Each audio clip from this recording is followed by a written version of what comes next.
Hello, welcome back to the Wolf Den. I am the Wolf. And I'm Daddy-O, and I ain't dead yet. I'm back, baby.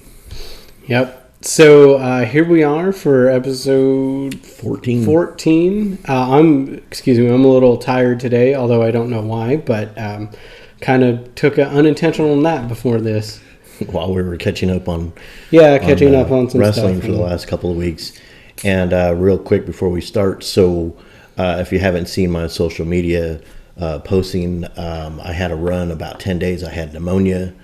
I also tested positive for coronavirus during that time, but through self-isolation and, being alone, I'm good. I'm good to go. My isolation period was over on Sunday, and they're, according to the hospital, if you have no symptoms after your 2 weeks, you're pretty much done with it.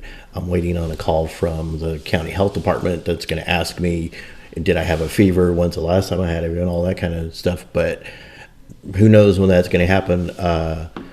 I know a Facebook friend, that she's been waiting for her call since the end of May, and she hasn't got it. And they have call centers set up, and they're just like way backed up. There's not enough people working in the call centers to get these calls out. So other than that, I'm good to go. And that's why I didn't know. That's why I said I don't know why I'm tired, because he tested positive. I have not been able to go into work because they're waiting for symptoms to either manifest or not manifest in myself. And so far they haven't. I heard a man of war. I never heard a manifest. It's an old Scooby-Doo joke. But so far, I've got nothing, so I'm completely fine. So it looks like I'll be returning to work at the end of this week. So you weren't tired, you're just bored. Probably. I needed something to do. But anyways, let's go ahead and jump on into it. So let's go with some Marvel news that I got from a channel called Everything Awesome.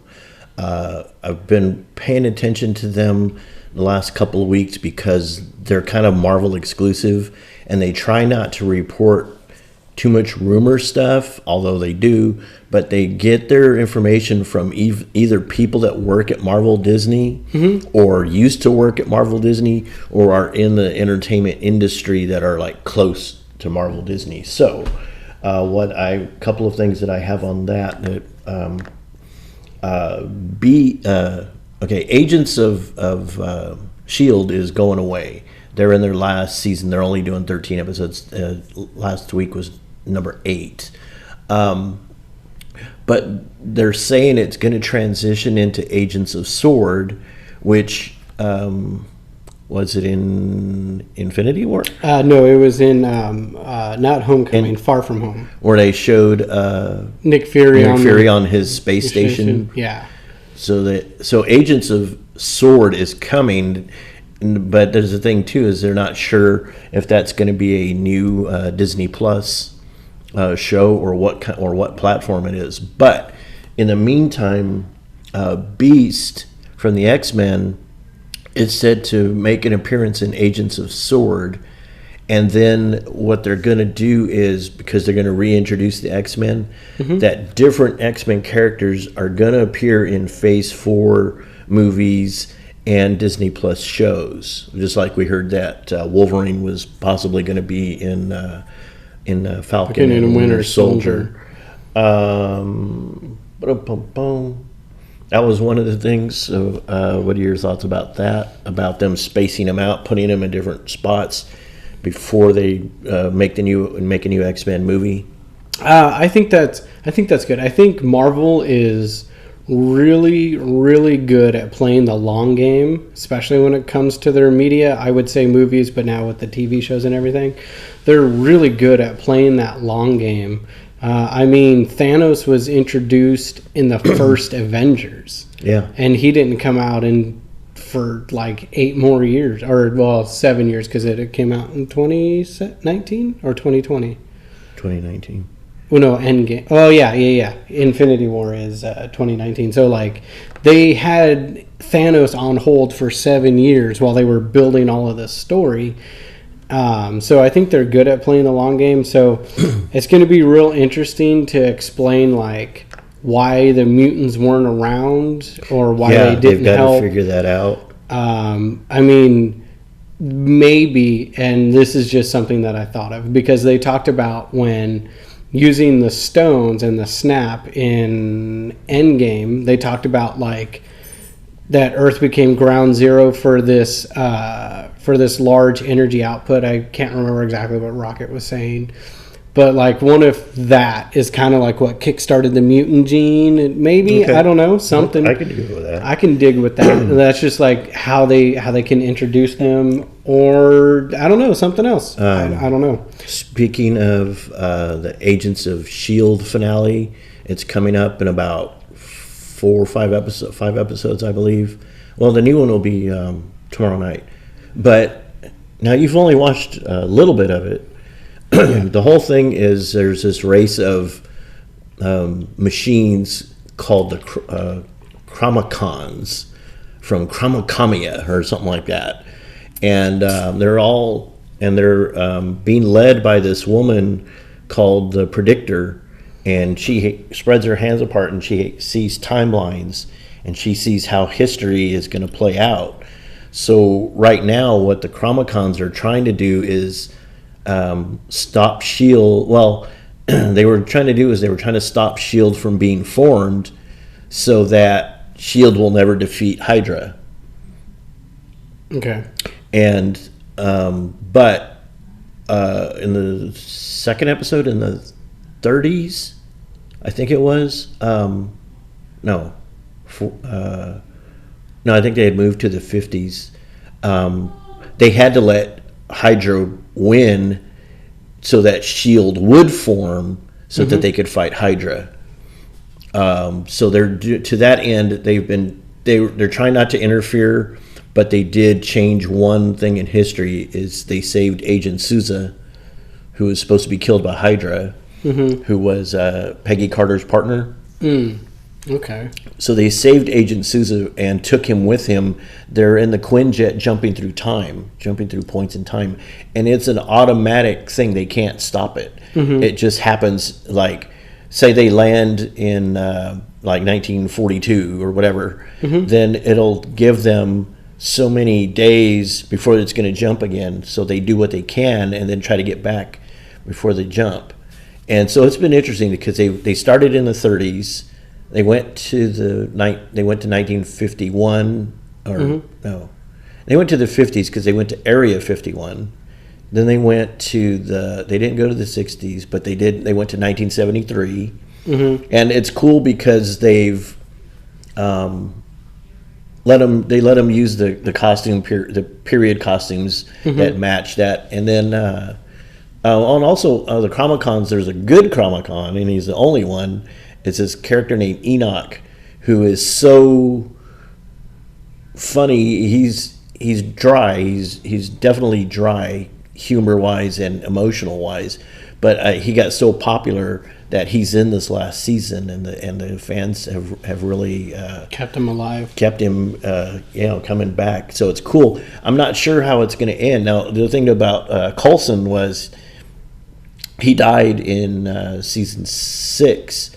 In Tahiti, he died from. He had alien blood. Was it Kree? Yeah, he had Kree blood in him that saved him, but it was also killing him slowly. And then when he made the deal with Ghost Rider removed the Kree blood from him. The spirit took it, and that's why he started dying at a faster rate. Well, then Simmons. I think it was Simmons. I don't remember if Fitz was involved. They decided to take everything of his knowledge and his consciousness and put it in a computer, and they made an LMD, a life model decoy Coulson. Right. So, and that's interesting because he has superior strength, and he has some kind of gadgets like in his hand and stuff and in his arm, but he wrestles with the fact of knowing that he's not human. So that's been a pretty good storyline. And other things have happened. Yo-Yo lost her powers. Agent May is she had this thing where she could feel like if she touched you, she could gather your like emotional state. And so what the thing he'd done is, since the Chromacons are robots, if she touches one and she feels nothing, then they know it's a Chromacon. And so that's pretty nifty to have. That works out. So they're moving toward a finale. I'm not exactly sure what's going to happen. I don't know if they're going to set it up for Agents of S.W.O.R.D. I don't know what's going to happen. But then the LMD Coulson died again because he was in a ship full of Chromacons, like they're soldiers, and the Predictor was there, and he blew himself up and took them all out. And so in the next episode, in the 80s, he was downloaded, and I don't know, have you ever heard of Max Headroom? No. There might be some of you out there that are old enough to remember Max Headroom, Matt Frewer, and he was just like this little 3D cartoon in a TV, and he wore sunglasses and he made jokes, but it also like glitched a couple of times because he was supposed to be a program.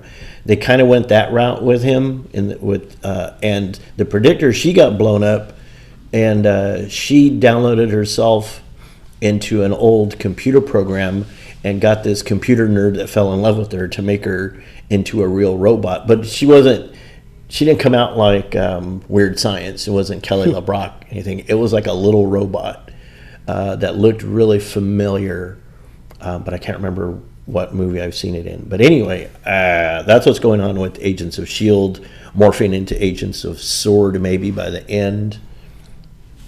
Also, a couple of other Marvel notes. I told you about this yesterday. They've cast Owen Wilson as Kang the Conqueror. Yeah, you talked about that a little bit. Yeah, but not on here. I just told you about it yesterday, about the casting. And on Everything Awesome, they were saying it's a risk because he's known for a comedy actor and all that. But it's happened time and time again, going back to the casting of Michael Keaton as Batman. Nobody thought that was going to work because he was known for comedy movies. Turns out he's the best Batman that's ever freaking been on film.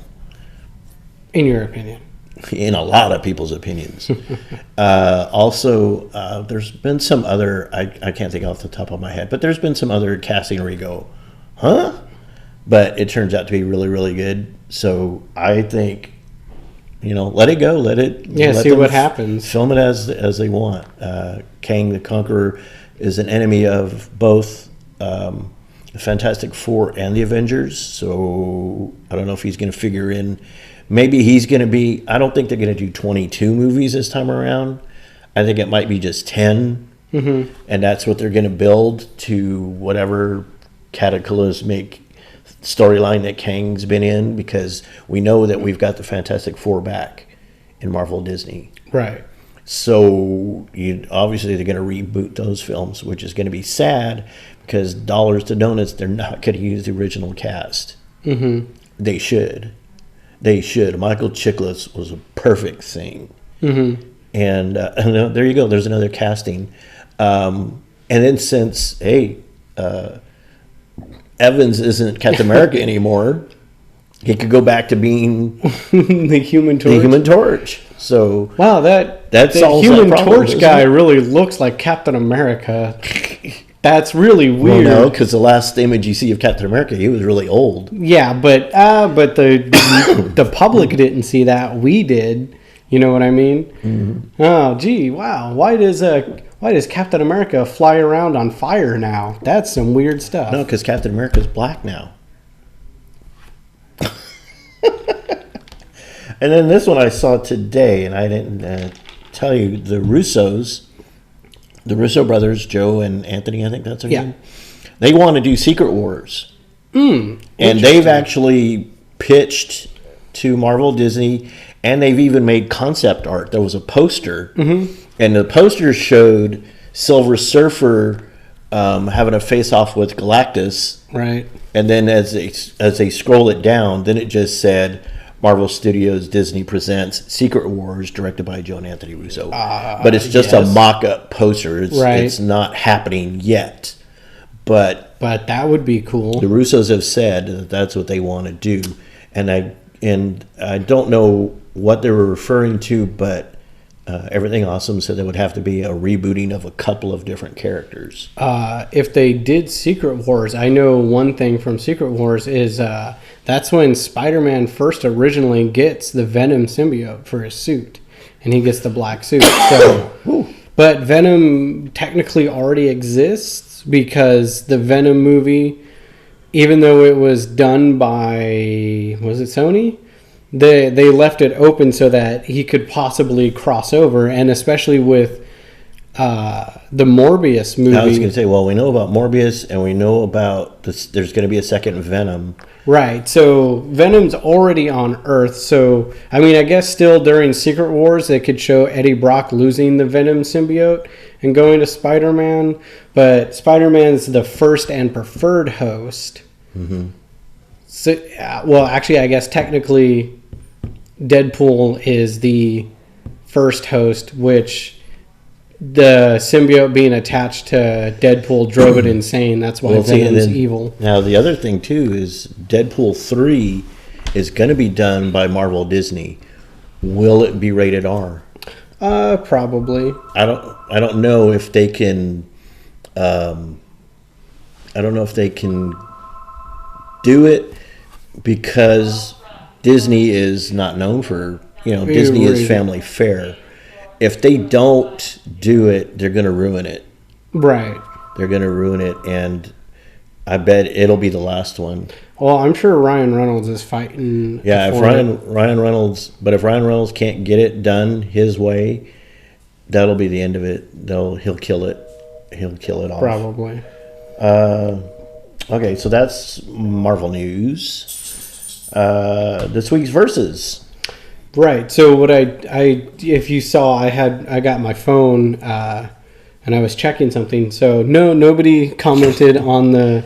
So we put up this week's Versus on Instagram. On our Instagram, and I'll make sure to put the links in the description.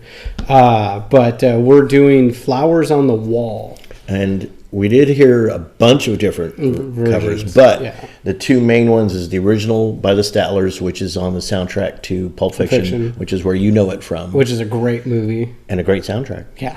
And then there was a guy that remade it in about 2000. His name was Eric Heatherly. And it's growing on you, isn't it? It's good. It's all right. I'm still can't figure out which version I like better.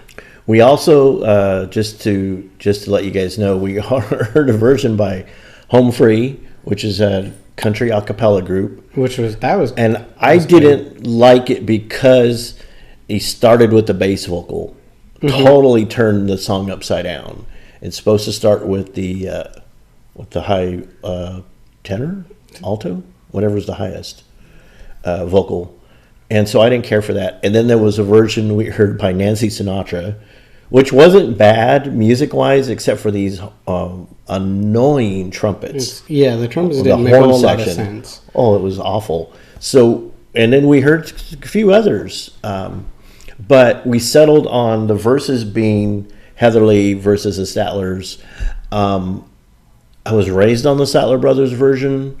I know it, by heart. I know how it goes. And then, of course, I love Pulp Fiction, too. And so I'm attached to it in that way, that I grew up on it familiar. But I think I like Eric Heatherly's better because he didn't just redo it the way it is. He made it his own with the music arrangement and his vocal. Now, they did keep the bass vocal that comes in early on the line about Captain Kangaroo. Mm-hmm. And that was just studio singers for him instead of, the actual backing group. But I think I like his version better. I listen to both of them all the time. And so I kind of like Heatherly's better. I don't know. I heard it in Pulp Fiction, which is a great movie. I love that movie. And the song comes after a victorious moment.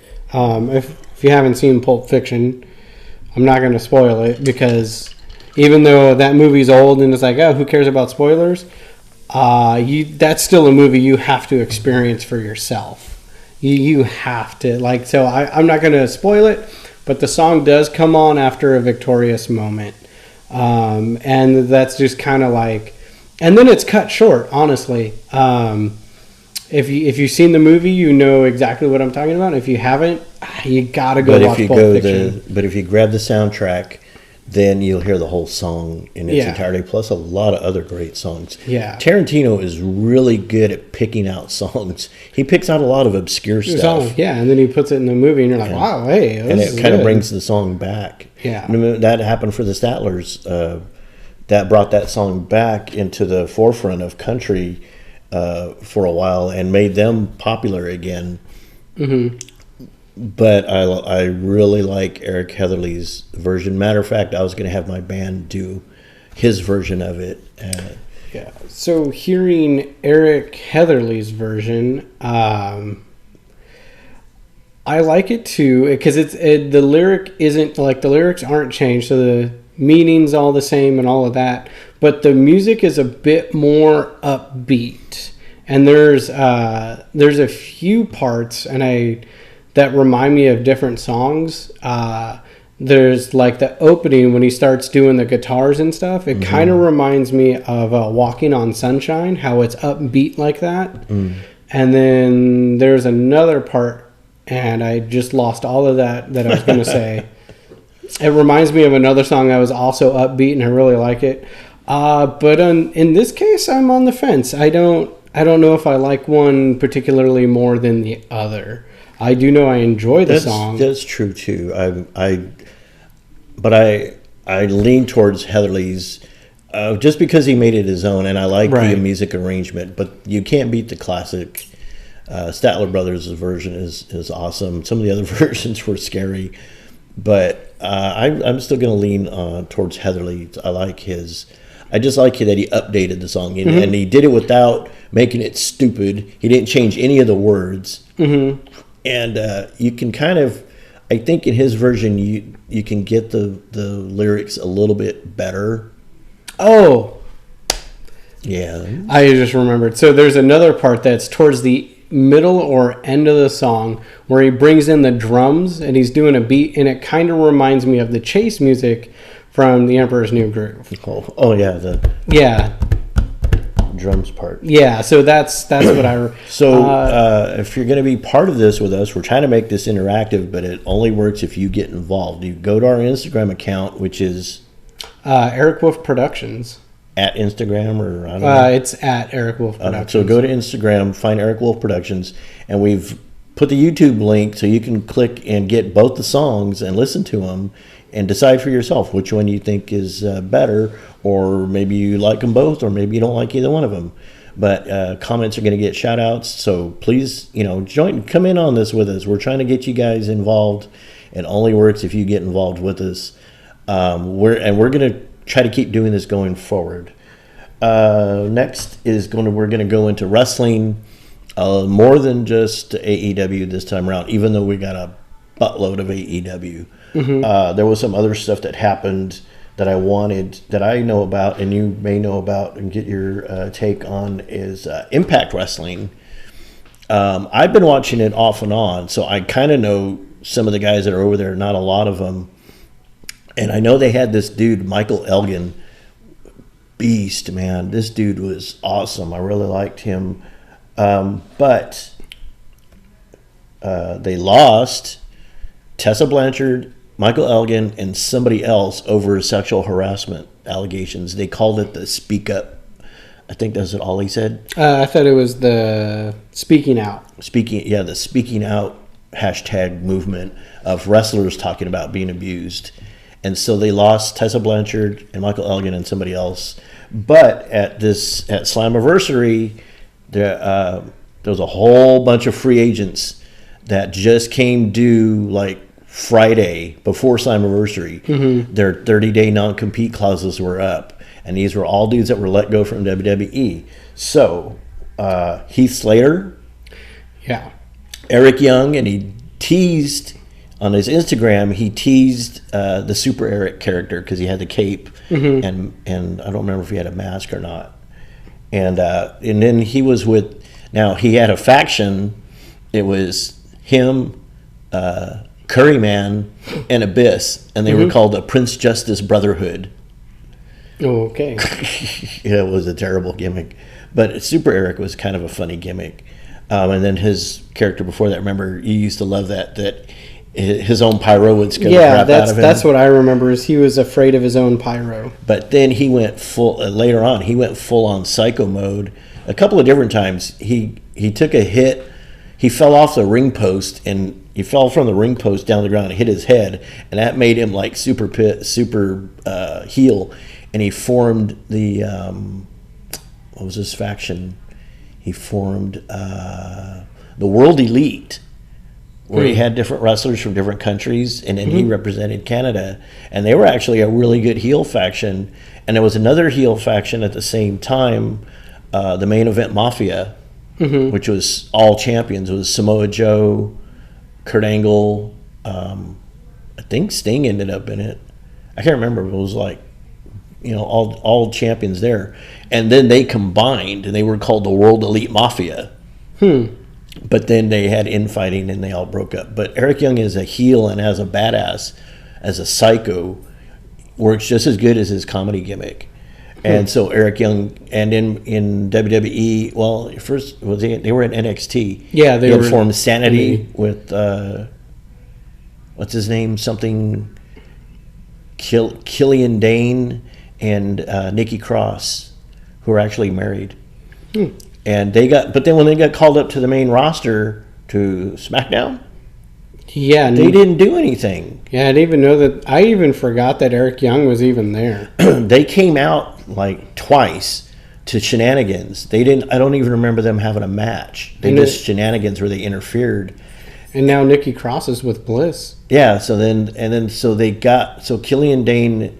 Eric Young got moved to be a backstage producer, and Killian Dane went back to NXT, and then Nikki Cross went to SmackDown and formed her alliance with Alexa Bliss, which I don't like either, because I liked her as the crazy little psycho that she was, where she used to, do you remember? Yeah. They would like show her, she'd be chewing on the chain link when other people are walking by going, what the hell? So I liked her there, crazy, but now she's just like this fangirl who's best friends with Alexa Bliss. That's a terrible storyline. Terrible use of her character.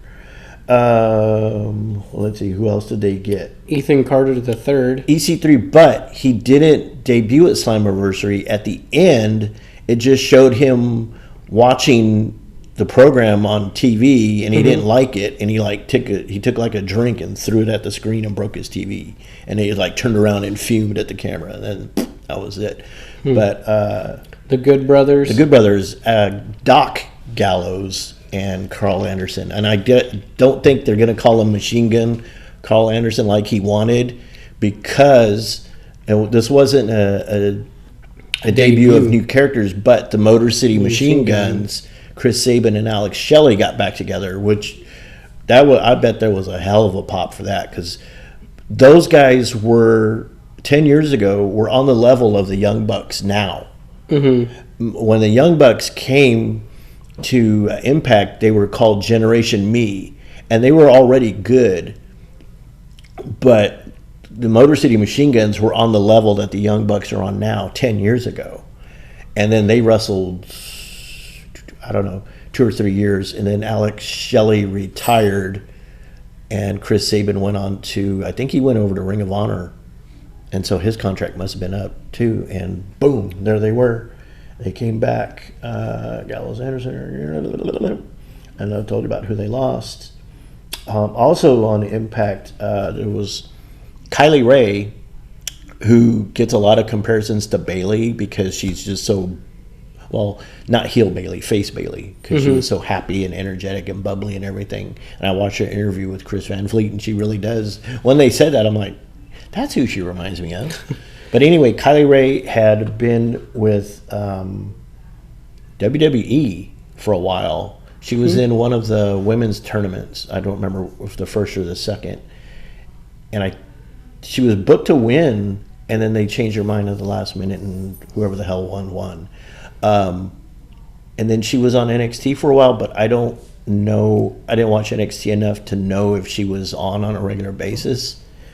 So her contract was up, or she asked to be let out, and they said sure.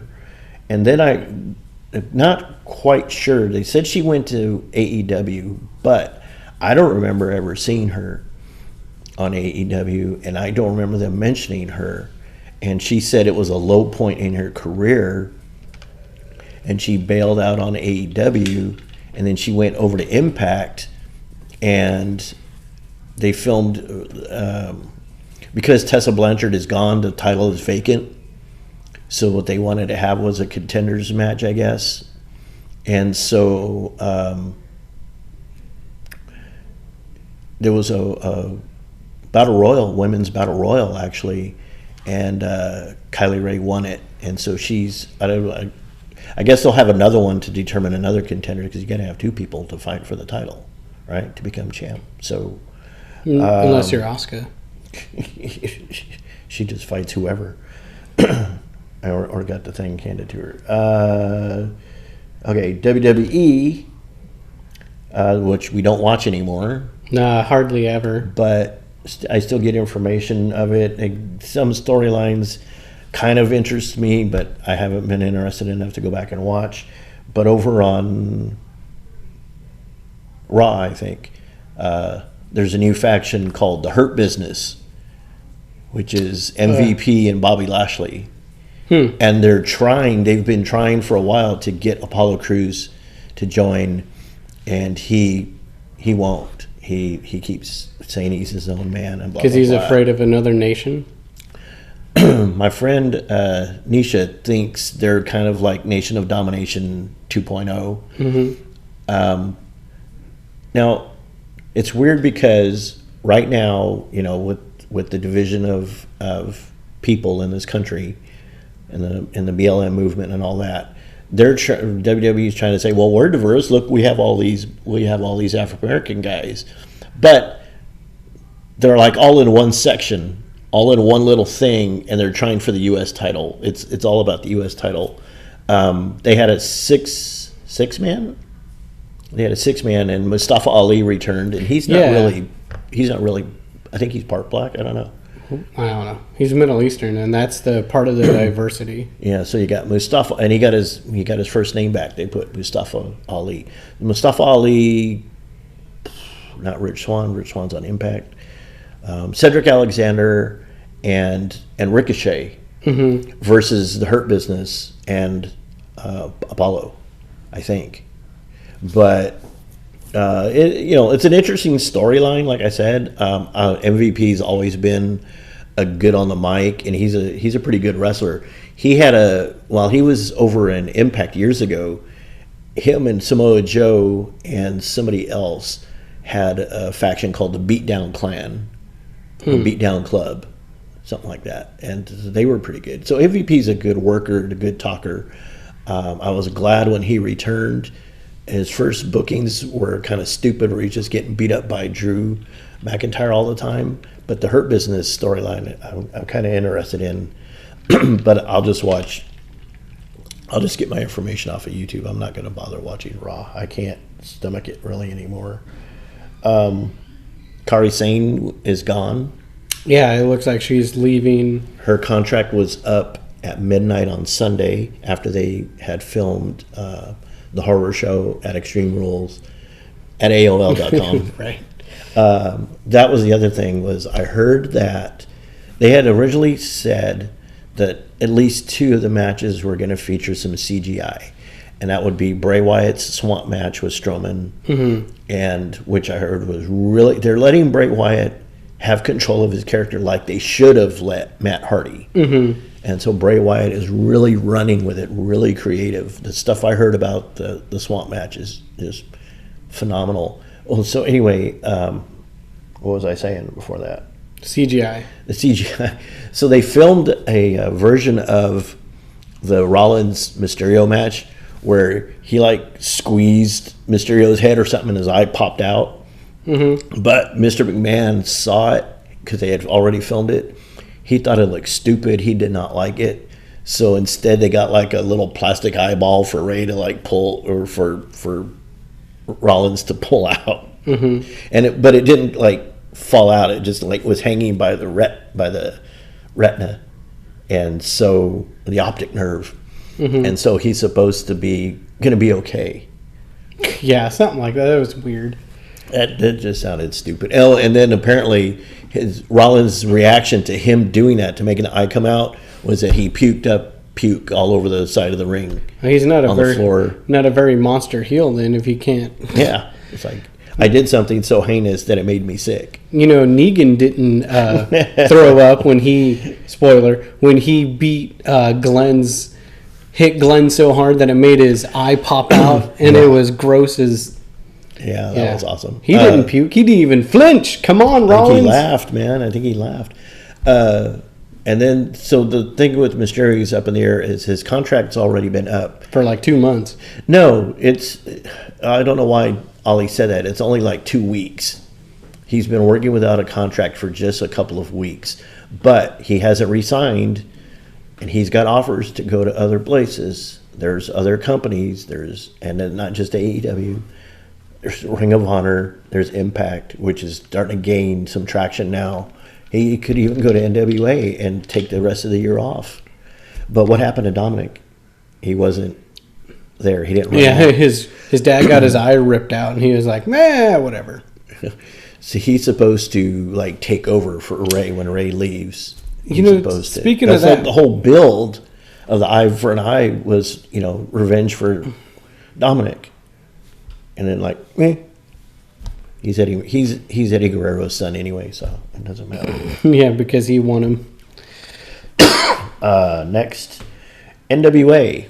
I didn't watch any of it. So. I know that, but the thing was that they said they're probably done for the year because NWA is filmed in a small TV studio, a little bit bigger than this room that we're in, and they have about 250 seats. There is no barrier between the crowd and the ring. There's the ring, there's the padding, which is like 4 to 5 feet wide, and then there's a step, and then its audience is right there. So there's no way that they could do it safely. And then because I've seen guys get thrown into the front row, and the audience catches the guy. So it's really cool. And Power is a different kind of show.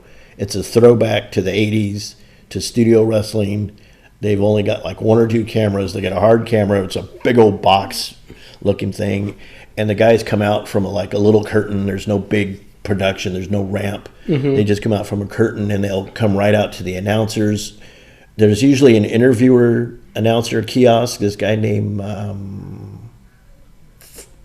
you know what? It's been so long, I can't remember the guy's name, but he's awesome. And then you got your commentator's desk, which is Stu Bennett, who used to be Wade Barrett, and this guy named Joe Galvan, who is really, he's one of those guys that he doesn't rewrite his history like Cole. He's kind of more in tune, although he doesn't use topical references. He's up there with Mauro Ranallo as he keeps it on track. When the color guy is going crazy, it's like, oh yes, but let's focus on what's going on in the ring. And Stu Bennett is really doing good on that. And then we found out watching that interview today that he's got a movie. And it's on Netflix, so I'll be checking that out pretty soon. Billy Corgan said, as far as he's concerned, no crowd, no show. So they can't bring out a couple of guys from the locker room because it's not big enough. It would be like they're in the match. It would be like it would look like a lumberjack match. So they can't do it that way. But NWA Power is awesome to watch. It's so much fun. It's so in your face. And they did get a guy whose contract ran out, and during lockdown, he went to AEW and he got signed. His name's Ricky Starks. And I didn't know Ricky Starks was as big as he is until I saw him on AEW. He looks like a little guy. He's a pretty good sized guy. He kind of reminds me of EC3. He's not that jacked, but he's structure-wise and kind of face-wise. Okay. Now we can get into the main squeeze is we got a lot of AEW to catch up on because I was sick. And I still, for some reason today, I've got my cough a little bit worse. I knew you were going to do filming. Yeah, that's what it's Murphy's Law. So excuse me. I need my, I don't know, we can't say the name. We can't say the name. Beverage. Oh, when the shark bites Yeah. with his teeth, babe. That's just a clue for you. Available at Walmart. If you do like we do. Right. So What anyways. we're talking about. Okay, so Fyter Fest, parts 1 and 2. So my notes on part 1, Jericho on commentary. Great. Always. Welcome back. I love it. You said it, and I agree with you that when he retires from in-ring action, he needs to be a commentator. For whoever. It doesn't matter what company. Yeah. I mean, I might even turn on WWE again if he goes to if he's like, I'm commentating over here. It's just so good because he does his heel thing. He calls people stupid. He insults people. He, calls them an idiot. But then he'll be like, but I'm not taking away from their talent. Yeah, and he'll like talk about, oh well, actually this person is so good, and he talks about their game, how people underestimate them. And we'll get to the match part later, but even Orange Cassidy's, the feud he had with Orange Cassidy, he said, you showed a lot of people that you can go, and you look like a star because you are a star, but I'm not gonna rematch you. But that whole spiel was putting Cassidy over. But he's still the heel. Jericho's still being the heel. It's great. And then that was the one where he was wearing his Canada Day jacket. Yeah. Which was, you got to go look at. If you think Mark Henry's salmon colored jacket was something, you got to see the Canada Day jacket that Jericho had on. After that was MJF and Wardlow versus Jurassic Express, and that was the match we were waiting for. Was Luchasaurus and Wardlow going at it? Not in a lumberjack match where there's other people. Right? No, just straight, mostly one-on-one. And MJF is like the best heel in the business right now, in the whole business. I mean, every promotion, MJF is the best heel going. Mm-hmm. But I didn't really want to see him. I wanted Luchasaurus and Wardlow. We've been talking about this. We want Archer and Brody Lee. We want all the big dudes to come face each other at some point, which hopefully they'll give us. But Luchasaurus and Wardlow did not disappoint. And that Wardlow is jacked, and he's got speed. But Lucha is athletic as hell, man. Acrobatic. Like jumps off he stepped on the second rope and front flipped over onto the guys down below. Oh, dude, that was just crazy. That's one of my favorite matches. I'm still not sure about the Dynamite Diamond ring. If it was just a gift to MJF for him to use it as a heel device. I thought it was a tournament. So every year they would try to get somebody else to. And then also I remember, I think it was Private Party, won some kind of tag tournament, and they gave them like these medals. Mm-hmm. But whatever happened to that? They've never mentioned it again. So they had, and then like there's the TNT title belt, which is a TV title. And the FTW belt, which, Taz said no promotion has ever recognized it, but when they talked about the match with Mox, they said he's going to defend the FTW championship. Well, how's he defending it if nobody recognizes it as a title? So maybe they will be recognizing it, or isn't it?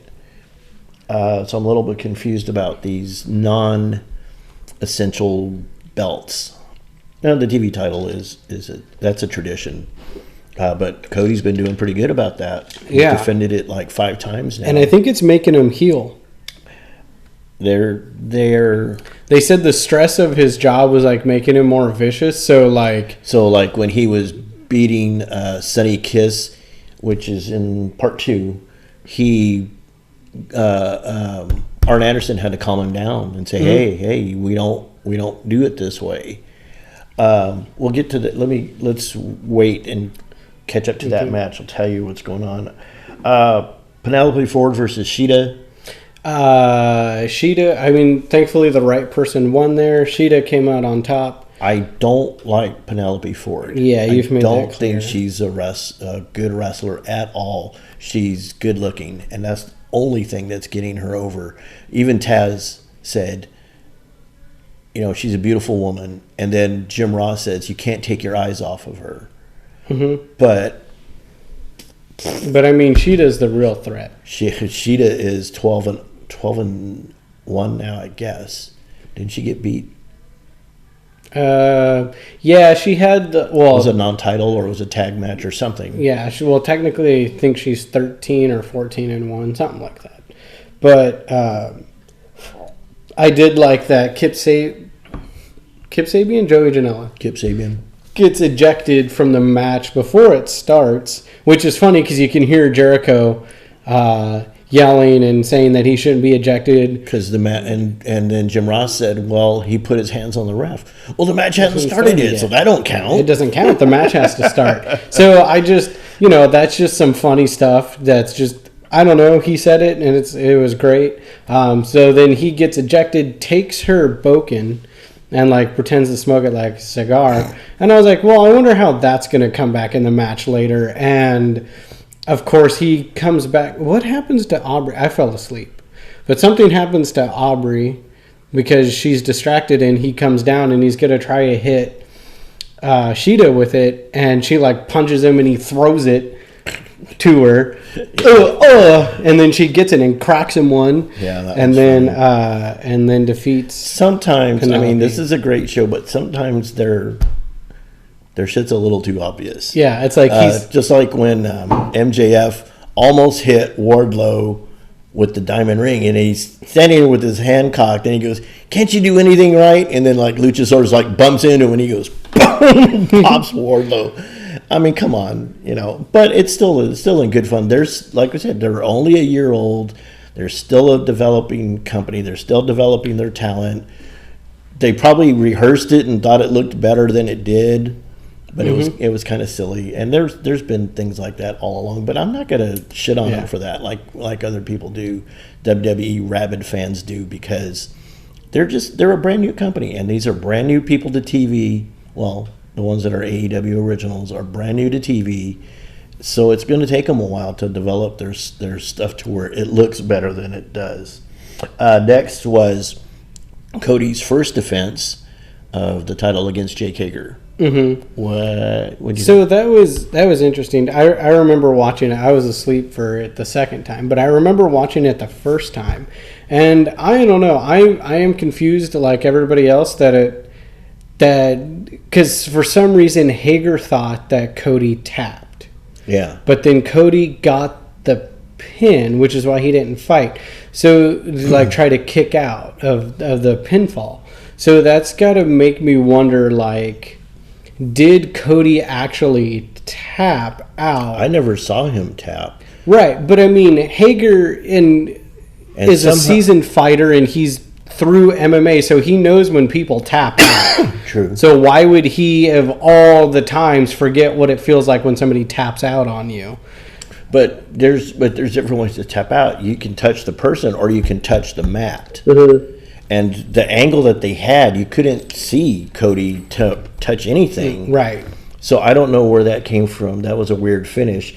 And then Hager got mad at Rick Knox and knocked him out. Decked him one, and then was suspended. So then he was suspended for 10 days and fined $10,000. Also, I don't know if she's going to continue on screen, but they're bringing out Hager's wife. Is she some kind of pageant queen of something? I don't know. They said it, but I don't remember. She ain't bad looking, though. Jake Hager, thumbs up. And they got kids. Because that's another thing is, I'll get to real quick. Not too much of a tangent, but the Inner Circle the Inner Circle is like nowhere. It's all disjointed and they're all losing. But when they did the what was it called? Where they fought over the phone. Oh, they did their Zoom thing? Yeah, but Jericho called it something like the Manitoba Melee or something like that. Something like that. And that was funny as hell. Three, I think two or three. What do they call it? Inner Circle Bunch or whatever the hell it was. The Bubbly Bunch. Bubbly Bunch. Those were funny as hell. Well, and see, what did you think of my theory, though, that I told you earlier about them losing? Because I don't know. whose thing is to stop losing and they come out when you're on a losing streak? The Dark Order. The Dark Order. So are we building to the Dark Order reaching out to the Inner Circle and trying to get them to join them, and the Inner Circle does with Jericho? That'd be like the NWO, like 20 dudes in it. So? I don't know. But Jericho would be reluctant to join, or does it start a battle between the Inner Circle and the Dark Order? Could be. Either one. I'm happy with either one. Although if they don't do anything with, hey, this faction keeps losing and our whole thing is to stop losing, and they just like ignore it, then I'm going to be disappointed. How about Santana and Ortiz versus Private Party? And Private Party picked up the win, right? No. Oh. Wait, yes, they did. And one of the coolest things ever was that, was it Mark Quinn? I can't remember which. No, Isaiah Cassidy did a Canadian destroyer off the top rope and flipped whoever it was onto the guys down below. I think, or no.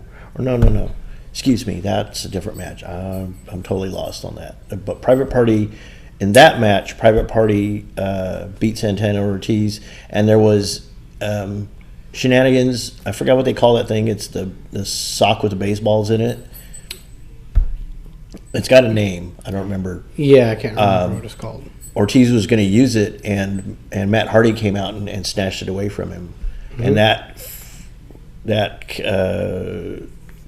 was the catalyst for them losing. Well, real quick, can you go hit that, turn on the power strip? Otherwise, our podcast is going to end a bit earlier than we want to. I meant to turn it on before I sat down, but then I forgot. Power. Okay. Power. Yeah. All right. Next in Fyter Fest Part 1. Oh, Taz's promo, where he... I think that's where he... Let me look. Is that the one where he talks about running a sloppy shop? That was the sloppy shop comment, which was awesome.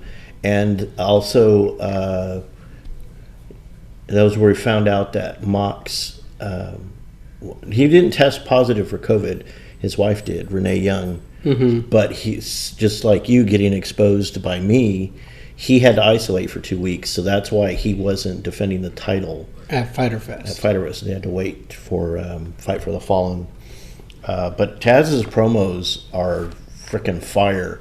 Now, in a podcast interview, Jim Ross said that Brian Cage needs to get some personality and get away from Taz. I don't think so. I like Brian Cage the way he is, and he does talk. He doesn't talk a lot, but I've heard him before when he was in Impact. That's the thing, is if you only know wrestler from one promotion, it's kind of screwy. You should go back and see where they're from, because you'd be more familiar with their work. And then the Best Friends versus the tag champs, Omega and Hangman, and this was the arrival of the Best Friends getting a ride to their match from Trent Beretta's mom, Sue. Yeah, which is hilarious, but it's great. They came out of the minivan, and then they're starting to walk away, and they've got their game faces on, and then she calls Trent back, and he's got like this, I don't know if he had chew in his mouth, I don't know what he had, but he's just doing this mean mug, and then she kisses him on the cheek, and he like smiles, and he like hugs his mom. Yeah. And then they made a T-shirt out of it. Right. Yeah. And, Trent's mom. Colt Cabana was on the Unrestricted podcast, and he was saying like Sue Beretta's like the most over person in the whole company right now, and that and that everybody just loves her and stuff. So that was one of the cool things. The match itself was good. Oh yeah, the match was great too. I thought it was hilarious though.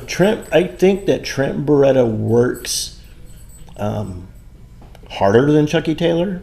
Mm-hmm. But I don't want to take too much away from Chucky. Chucky Taylor reminds me of JBL, but Trent Beretta is a beast, man. And so I don't. The thing is what sucks is eventually they're going to break them up. Well, hopefully not. No, because AEW's big thing is tag team wrestling. But they have so many flippin' tag teams. They're so deep with talent that's another problem I wanted to bring up. But I'll wait till we get through all the rest of this. And so that was Omega and Page retained. And that was the end of part one. Part two started out with the title match of Page and Omega versus Private Party. And that was another good match. Private Party are nobody knew who they were, and in their debut they beat the Young Bucks. Yeah, in that tag tournament. So they kind of started going up, and then they went back down again. But now they're kind of on the upswing again. With Matt Hardy in their corner. With Matt Hardy with them, which is cool. Hardy Party, I think they call it. And it's cool because as whatever version of Matt Hardy he is when he's with them, dude, wealth of knowledge of tag team wrestling. Matter of fact, he was calling for them to do things during the match. Somebody went up on the top and he told them, no, get down and do this instead and whatever. And so him coaching them is really cool. I like that. And Matt Hardy doesn't have to wrestle every week. No. He can, but I think he's a little beat up. Now, just a couple of years ago, he had talked about retiring because he was all banged up and stuff. He said he was going to go home and heal, which he did, and he lost some weight and everything, and he looks really good. So I think probably his contract, he has a limited number of dates that he'll wrestle, which is still cool because they have so many people with so much knowledge over there that company is just going to do nothing but get better. Yeah, the amount that they can train their single and tag divisions is intense. And now that Vicky's over there, they can start training the women's division. We'll get to that. And that's great. Next match was Joey Janela and Lance Archer. I don't remember that match at all. And Joey Janela came out, and he was kind of like looking around for Sonny Kiss. And then Archer came out with Sonny Kiss on his shoulders and like threw him in a heap onto the. They don't have a ramp; they have a step or something. They have a carpeted stage area off the main stage when they come through the tunnels. The tunnels used to be Impact used to use those back in the days of Jarrett. But anyway, yeah, and then Janela and Archer. Janela's the first dude that's been a credible threat to Archer. I think Archer. You mean besides Cody? Cody? Cody beat him. Cody beat him, but it took a lot. It took a lot for him to do anything. Joey Janela was all over him, man. Joey Janela took him down a couple of different times, and so that was a great match. Who's down there? Who's trying to be a co-star? Who's making that noise? Come here. Who wants to be? Who's on a cameo? Oh, it's Buckaboo. Come here, Bucky. Come on. Come here. Come on. No, that's the opposite of what I said. I said, come here. I didn't hurt you. Come here. What, you camera shy? You camera shy? You camera shy? Come here. He hasn't been on camera yet. Come on. Has he? There he is. Kind of. There's Buckaboo. He was in the trailer. All right. I guess I got a dog now. All right. Hi, buddy. So anyways. The next video for Mr. Not Cleared for Wrestling was Darby Allin, and you didn't see it. His 50-foot coffin drop. Oh, I missed that both times. He did it from a. Hi, buddy. He did it from a bungee jump platform. They had foam cubes in a pit. Boom! Whoop! Goes my hat. 50-foot coffin drop, dude. It was just like crazy good. The next segment was Taz introducing the FTW belt, which we talked about already. And then was a great tag, 6 out of 5 tag match was Butcher and Blade and the Lucha Brothers versus FTR and the Young Bucks. It's coming over to you. Hi, buddy. Hi. Well, thank you. Thank you, kisses. Thank you. One of the things that about that match was the mixing of Butcher and Blade, who are like old school ground and pound specialists, and then the Lucha Brothers with their style. How are they going to manage as a team? Right. And they were freaking flawless as a team. They were just on it. FTR and the Young Bucks helped each other, but were like surprised that they were helping each other. There was a part where Butcher, who's the bigger dude? Yeah, he's Butcher. Yeah, he came off the ropes, Blade. and Dax Harwood and Matt Jackson super kicked him together like a super kick party, and then they kind of looked at each other like, huh? And they did a couple of things where they helped each other out with their moves, and they were like shocked at each other. The one thing that happened that screwed it all up was Dax Harwood was holding Pentagon Jr. and Matt Jackson went for a super kick, and Pentagon got out of the way and he kicked Harwood out of the ring, and that ended up screwing things up between them.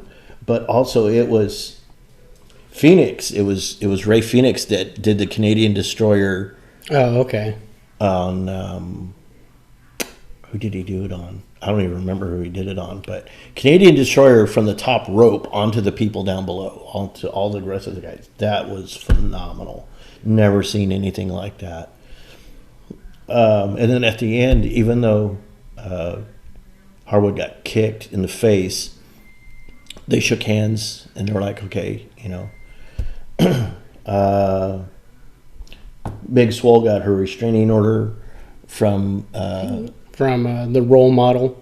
Yeah, from Britt Baker. There we go. Who's like the best female heel going right now in the business. You keep making all that noise, She's dude. cool. And then Nyla had the squash handicap match against Kylan King and Kenzie Page. Kenzie Page, I don't see any potential with her. But Kylan King, I do. She's the redhead. She kind of looks like Meridian from Brave. That's what she reminds me of. Merida. And so I like Kylan King, and she's got some heelish tendencies. Like when she decided to tag herself out and not start against Nyla. And then when Kenzie Page just got like freaking ran over, she was like, whoa. And so I think she's got some character potential. Kenzie Page, I don't see anything there. You remember the match? No, not really. I remember the girls that you're talking about, and I know Nyla beat them both in a handicap match, single-handedly. But yeah, it was a squash. And then she said really she had her anything. announcement to make, which we'll get to. And then the next thing was... Because that was at Fyter Fest. Okay, we'll skip to... we'll come back to this, but Cassidy versus Jericho... It was good. Was great. And that's where Cassidy did show. He's got the only thing I don't like is he's using a Superman punch. They call it the Superman shot. But, I mean, first of all, it belongs to AJ Styles. It's the phenomenal forearm. Reigns' Superman punch kind of looks stupid. He just jumps up in the air and does it. You know, and they're calling it the Superman punch when that used to be Styles' thing instead of the phenomenal forearm. And then Cassidy doing it, I mean, it's effective, but I would think he could come up with a better finisher than the finisher that belongs to Roman Reigns. Maybe. That's my only criticism. Cassidy freaking can go. They call him the King of Sloth style to go with his slacker gimmick. Which is great. And he still does the hands in the pockets. But once you get him riled up, like he did the hands in the pockets, and then he did the saddle up to Jericho and did the kick, and the crowd was like, whoa, and he did the other one. And then when he did the wind up, like, whoa, instead, Jericho was kind of looking down at his feet. He got a super kick right in the chin, dude, and freaking knocked him flat out on his back. Great match, but Jericho won. I want to see more from Cassidy. I really do. I think he's going to get a push. I think he's in the middle of getting a push, and he'll feud with Jericho for a little bit longer, but I'd like to see him interact with some of the other wrestlers.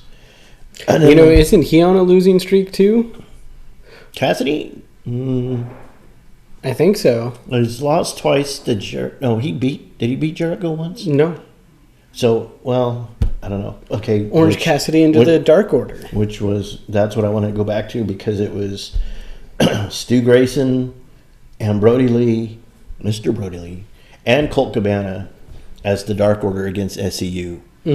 When that's the first time I've seen SCU lose. Right. And again, Brody Lee gave the pin to Colt Cabana. Yeah, they, what did they do? Oh. Gave him another win. No, I know, but I'm trying to remember the sequence. Was it Frankie Kazarian? No, Chris Daniels.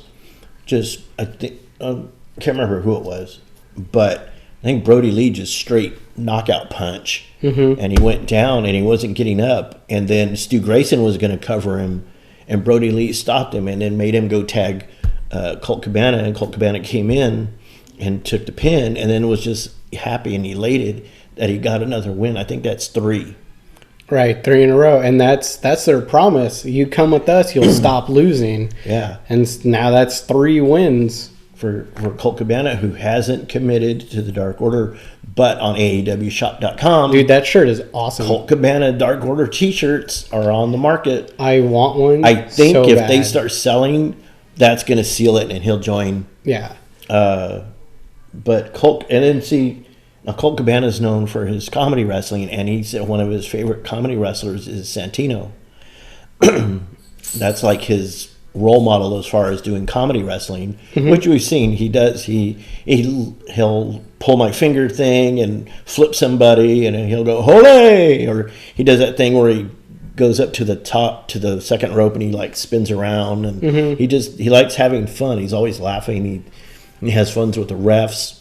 Stuff like that. But in his interview in the Unrestricted podcast, he said he can do anything. He can do hardcore. He can do heel. He could do scientific wrestling. He could do grappling. He could do high flying. He said whatever they want him to do, basically he'll do it, and he'll do it good and make himself look good doing it. And so he has no problem. So to me, that means heel turn is imminent, and he's gonna be a good heel, which is going to be cool for him to stop using his comedy stuff and then just be kind of vicious, hardcore type of guy. Oh, I can't wait for that. I think that's going to be cool. Yeah, I mean, I think if he gets another win too, so that's 3 wins. If he gets the 4th one, it's like, oh, hey, now these guys are coming through. One thing I'll mention about Dark Order is about 3 weeks ago, they have this new. They just signed her. She did a match on Dark, and she did a match on Dynamite, and she won them both. And it was this girl she's called the star of the show, Anna Jay, and you didn't know anything about her. And then they on Dark, I think it was on Dark, that they had a really cool promo telling you her background, where she came from, how she learned to wrestle, blah, blah, blah, and saying that she... Yes? Bella, why are you making all that noise? Come here. and that she was ready for her future. And then immediately she loses. I don't remember who it was to, but she lost the match. And then Brody Lee and Ten and somebody else came out, and he extended his hand to her, and he left with her. So she's potentially in the Dark Order too, but they haven't mentioned it. They're so wrapped up in the Colt Cabana storyline, Right. that they haven't gone back to that. But I wish they would. I want to see what's going on, which is cool because then they can put a heel Dark Order wrestler in the women's division, which is going to be cool. Aces and Eights did that, and Getting in my video. also the NWO did that, and who else? So female heels that have come off of a faction is no stranger to wrestling. Oh, it was Tracy Brooks. I can't remember what she was in. She might have been in the Main Event Mafia. But see, now I voiced this complaint earlier, is that it feels like there's way too many heels in AEW. I don't even know who the faces are. I mean, Janela, Kiss, Joey Janela, Sonny Kiss, Cody. He's about to turn. The Young Bucks. There's a few more. Yeah, see? I think Omega and Paige. For now. We'll get to that. We'll get to that. Next up was Cassidy versus Jericho was the main event at Fyter Fest Part 2. So now, well, by the way, I just want to mention that they use the name Fyter Fest, and to me that's a little messed up. Especially since it's in the same FYTER, and it has the same orange kind of logo as the Fyter Fest, which was the huge scam a couple years ago. The concert that never happened. Yeah, the greatest concert that never happened, I think, is the name of the documentary. And like that was some crazy. Hey, we're recording over here. So that was like a big crazy scam, and it was orange. Like if you look at AEW Fyter Fest and you look at Fyre Fest, look at the logos, look at the spelling. Hey, recording, get out of here. It's very, very similar, and honestly, I don't know why they would choose to go see what's wrong with him. He's trying to play with Bella. No, I think she has a biscuit or something. No, she doesn't have anything. Oh, yeah, she does. Yeah, she has a biscuit, so she's teasing him with it. Okay. Oh, wow. Okay. She just dropped it right in front of him. Yeah, take care of that. All right, go. Well, I don't understand why it would be done in the same logo, the same spelling, the same style, even using the same color, which was orange, as a big old scam. And then, well, Fyre Fest was a big scam. It was supposed to be like this huge concert on an island. Like all of these people were promised. There's just all kinds of names. I can't really remember all of the people. It was going to be on this huge island, and just nothing. And then AEW turns around and is like, "Here's this Fyter Fest," and it wasn't a scam, which was nice, but honestly, that's a little confusing as to why they would do that. Maybe it wasn't even them that came up with the name. Maybe. I don't know. So then we talked about Fight for the Fallen, but we watched it. We didn't watch any highlights. We went and found the top 5 moments, so that kind of kickstarted our memories. The number 5 moment was Nyla Rose introducing Vicky Guerrero, which is going to be a good. Now, we've talked about in the past episodes that they need a veteran over there to coach the women's division. Vicky's not a wrestler per se, but she's part of the Guerrero family. She's been married. She was married to Eddie like when she was 18 or 19, so she was with him throughout his career. And she always did a heel manager character. Remember La Familia, which was Eddie and Chavo and Edge. And Edge, yeah. And Ray. Can you I can't Like, you can absorb so much knowledge from people, and like you're absorbing knowledge from Eddie Guerrero. Yeah. Hector, Chavo, Mondo, the whole Guerrero family. And Edge over there, and Ray, and all you're doing is soaking in their knowledge. Yeah. For 18 freaking years. Yeah, she can train the women divisions out there. Yeah, she's going to help out a lot. I still think they need a wrestler, a good veteran wrestler over there, right. Maybe ODB or somebody like that to jumpstart him, to kick him in the ass a little bit. But Vicky is going to help. Right. Vicky is going to. And it's like, and then when they ask her, it's like, well, what's your credentials? And it's like, Guerrero. Yeah, exactly. That. She did manage her daughter Shawl for a couple of years in Florida. I think she was in Florida Championship Wrestling and a couple of other indie promotions. Her daughter started wrestling when she was 18, and I think at 22 she already had a belt. She's married to Aiden English, and she's not wrestling anymore. She's an announcer for I don't know if it's because of an injury or she just doesn't want to wrestle anymore, but she's an announcer for WOW Superheroes, which is Women of Wrestling, David McLean's joint. The next up was the FTR versus the Lucha Brothers without Butcher and Blade and without the Young Bucks. Freaking another stellar match. The Lucha Brothers style of Lucha Libre wrestling, high flying and tricks and just whatever they can do, and FTR's old school, no flips, just fists. Oh, dude, this meshed together so well. Such a good match. See, they have better writers over there that are figuring things out. Yeah, a lot of people. Yeah, I mean, love him to death, Jim Cornette, but he's shitting on AEW right now, and I don't care for that. He doesn't understand the long game that they're doing and the foreshadowing that's going on. They've been talking about Tully Blanchard sitting in the audience and all that. They're setting up a new Horseman, and that's all there is to it. And it's going to be FTR, Cody, and Sean Spears, which is an awesome lineup.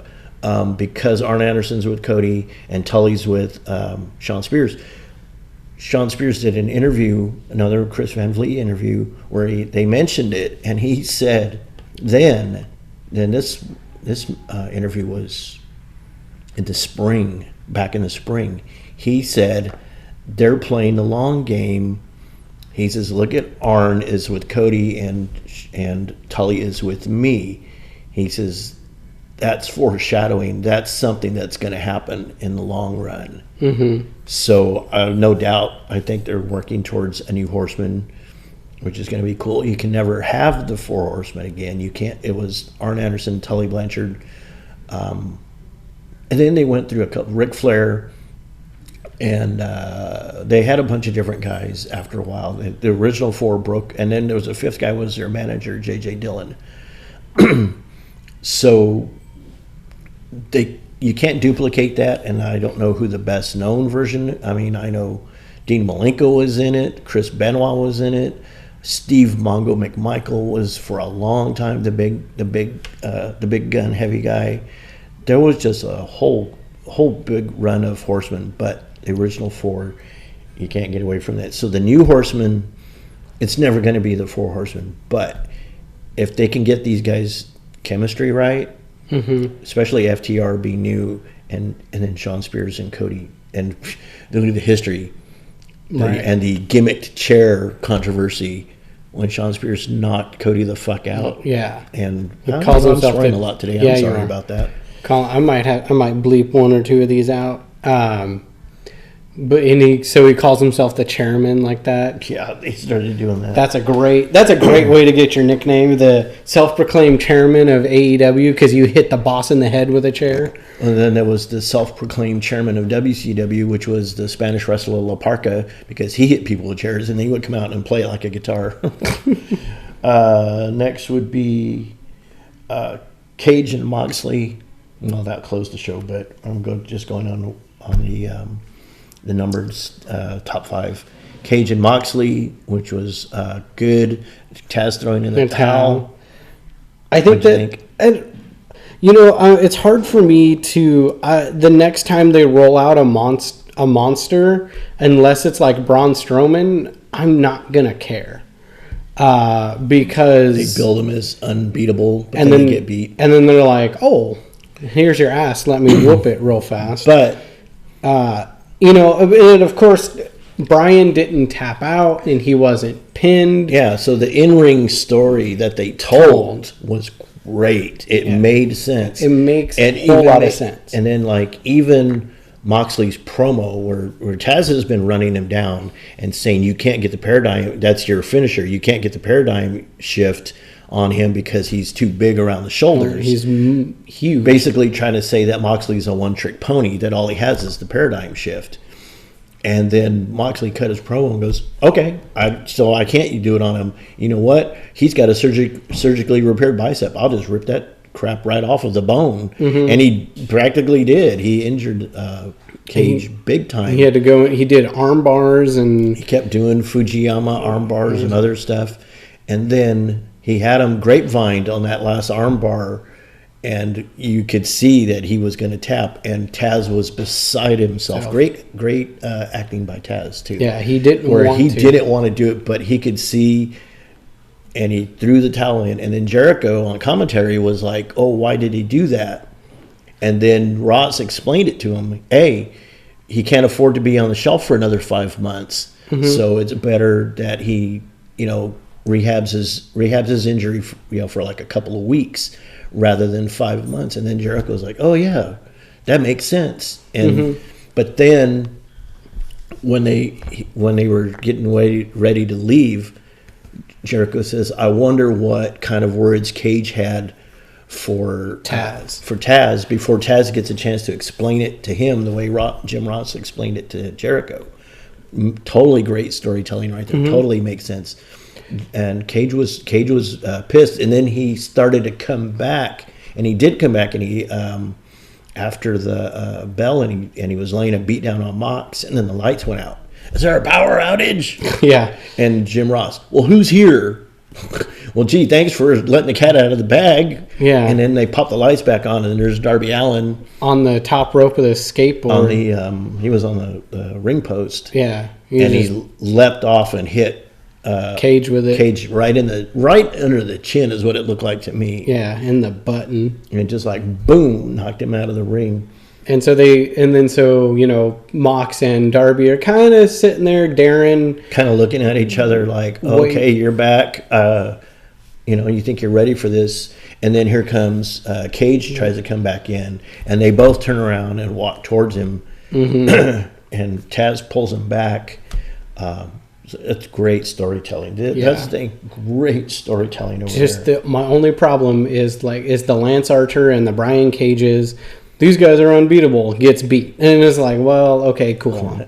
Cornette said he was talking about heel managers, and he says that. Dang, I got another cough coming. Yeah, you might want to take a drink.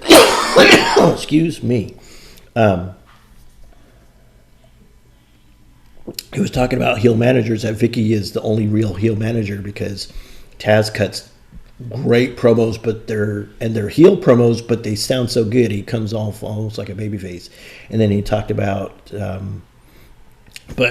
Cage lost. And then he talked about Jake the Snake, which, by the way, we got a sidebar on that. But Jake the Snake's Murder Hawk Monster, Lance Archer, as Cornette put it, it's getting beaten by every midget in town. Right. So, yeah, I don't like that either when they bring these guys as unstoppable. Oh, the other one was Wardlow, and you lost to Cody in it. Yeah. So it's like these big dudes are unstoppable, but they keep losing. Hager lost to Cody.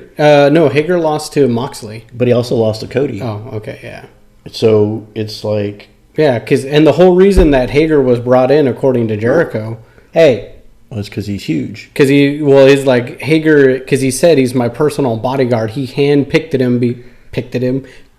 because he's so rough and tumble and such a mean guy. Plus he's MMA undefeated, and then 4 matches. I don't know, and then he gets, and then it's like, cool, this is a big tough. Oh, why is he lost now? He's done. Okay, we already talked about Taz throwing in the towel, so we got 2 more things to cover. Cody versus Sonny Kiss. Great match. Yeah, I like what Cody's doing. Not his heel work, but I like what he's doing with the letting these people get matches, congratulating them afterwards, talking to them, respecting them. Yeah, I mean, they look strong. In the end, Cody's going to win until he doesn't. But in the end, right now he's winning. Cody is going to not dominate. He's not really dominating anybody. He's letting them give him a run for his money. Mm-hmm. Even Sonny Kiss even did the Crossroads. Yeah. And that kind of set Cody off a little bit. We're talking about his character, all the stress of everything that he has to do. So it's possibly heel turn. That's great if they go Horsemen, because the Horsemen are heels. Right. Another heel team, though. Yeah, see, that's what I'm talking about. Where's the faces, guys? We need some faces. But there was an interesting thing, because in that top 5, they showed the video of Cody ripping the padding off the turnbuckle because he was going to do something heelish. But I watched that entire match and I don't remember that part. I didn't either. I told you, but I did remember when Jim Ross said, or when JR said, that he took the padding off of the thing, and that's something like that's not going to work out right. And I was like, he did? Yeah, I don't even remember. When did that happen? And I don't even remember Cody getting knocked into it by Kiss, because I watched that. I remember the sequence that came after, right, which was the finisher sequence. Right. But I don't. And they showed him taking it, he actually went over, ripped the padding off, and threw it into the ring. I don't remember any of that. I didn't remember it either. I didn't see any of that. And I didn't record it because you were home. You weren't at work.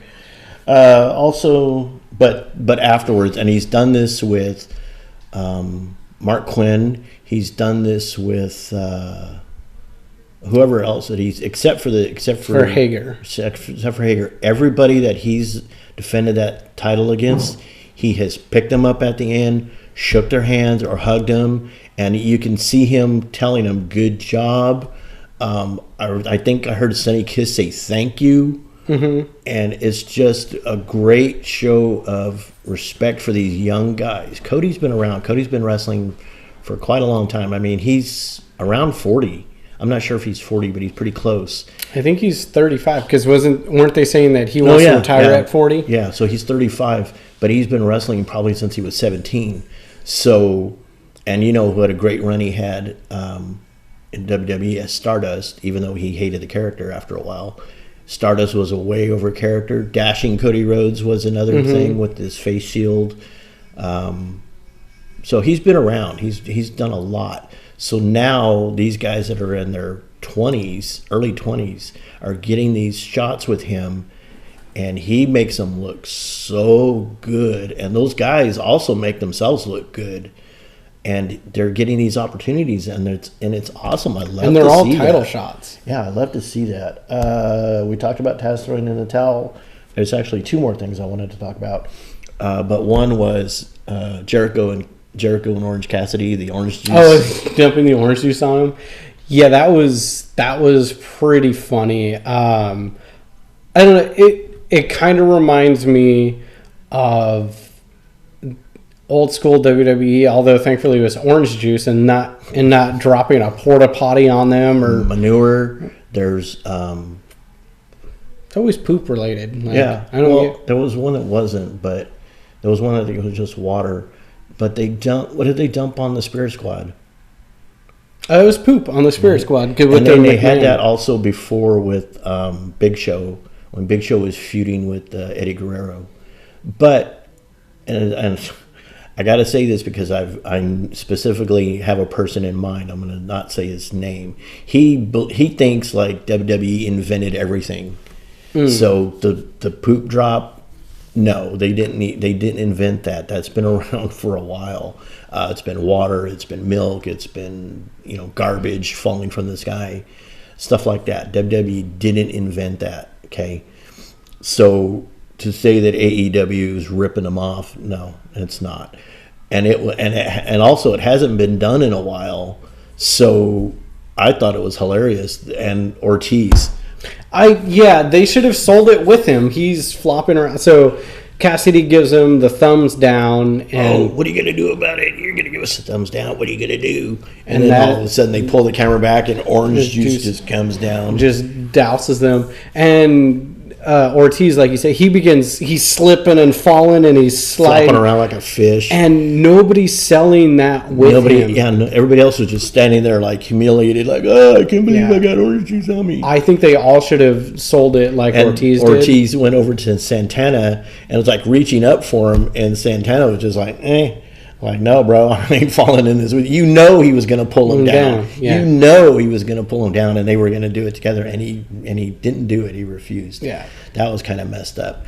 And then the other thing was, somebody give me a towel. And they throw him a wadded up towel, and then like he doesn't use it. He used a towel like nobody's ever used a towel before in their life. And it was the Orange Cassidy beach towel. And like, he kind of wipes his face and then he goes like that. He spreads it out so you can see that it's Orange Cassidy. Which is kind of like when he had when he had his list, but then it became the list of Owens. Oh, yeah. Remember? When like he goes, hey, how come my name's on this list? And he dramatically flips it up and it says the list of Owens. Yeah. And then he got super kicked in the face. Here he is. He's got the towel and he spreads it out so you can see that it's an Orange Cassidy, and he's just got like the corner of it. And then they look and see it and they're like, oh, damn. And they're like, pointing, don't look at that. Cassidy. Don't look. And then he turns it around. Cassidy! Yeah. That was awesome. It was great. I mean, it was a little clunky of how, because like you don't use a towel like that. You kind of just go like that, and then maybe you flip it out. I don't know. Just kind of the way that he did it was a little clunky. But he unfurled it to reveal that it was Cassidy, and that was hilarious. It was probably as good as he could do it. Yeah. Without, I mean, it was obvious, but it was still funny as hell. And that was going to be the end of it. But I did want to go back to Kenny Omega. Heel work on Marco Stunt. Ooh, what have we got going now? Right, where he was... Is Kenny Omega going to turn heel? Because that was some heelish ass behavior. And even the Young Bucks were like, whoa, what are you doing? And he was like sitting on the floor laughing. And then he's like, hey, I'm good. I'm cool. You know, and then he was laughing. No, what happened was the sequence before that was he got Marco Stunt, dude, was handing him his ass in that entire match. Oh, yeah. Matter of fact, he did a Canadian Destroyer off the top rope with Omega. And so Omega needed to do something. And then when he got Marco Stunt down and he looked at the camera and he kind of smiled and he did this. And then he just, boom, dude, just like clocked him. And then the match was over and Marco Stunt was down. And the other two guys were, Perry and Luchasaurus were kind of coming in. Oh, you called him Perry. Jungle Jack, Jungle Jim, whatever. Jungle Boy. Jungle Boy. They came in, and then right before they could get in the ring, that's when Omega went over and just started wailing on him and beating him down and laughing about it. And then, like I said, the Young Bucks were like, hey, dude, calm down. What are you doing? And he was just loud. He was like, hey, I'm good.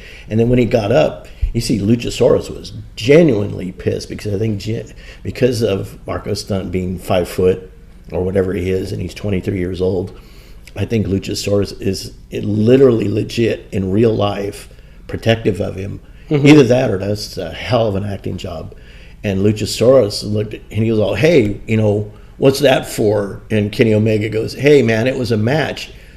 And Lucha goes, dude, the match was over. And Kenny Omega just kind of shrugged it off. And Luchasaurus was legit coming for him. And I don't know, it foreshadowed, because everybody's thinking for, I don't know how long it's been going. But Hangman split. That Hangman was going to split from the Elite and possibly, I don't know if he would have turned heel. I think he face. I think he's over as a face if he leaves, even with his cowboy shit thing and his mask and everything. But all of a sudden, and then it showed Hangman watching from the bar like he always does, and he's drinking. And then FTR comes and started drinking with them, and he didn't shoo them away. He let them stay. And then all of a sudden, Omega's in the ring doing heel work. What's the story here? Like I said, they've been teasing Hangman bailing on the Elite for better part of a year. Yeah. What a long... and descending into alcoholism and everything. Yeah, what a long game story they're playing, because all of a sudden you get this flash of a heel Kenny Omega, which, dude, that's going to change. Well, there's another heel. Yeah. And you know what, though? I was just kind of thinking of this as we were talking. I said Marvel's really good at playing the long game, but the writers for AEW, which I think is just Tony Khan, isn't it?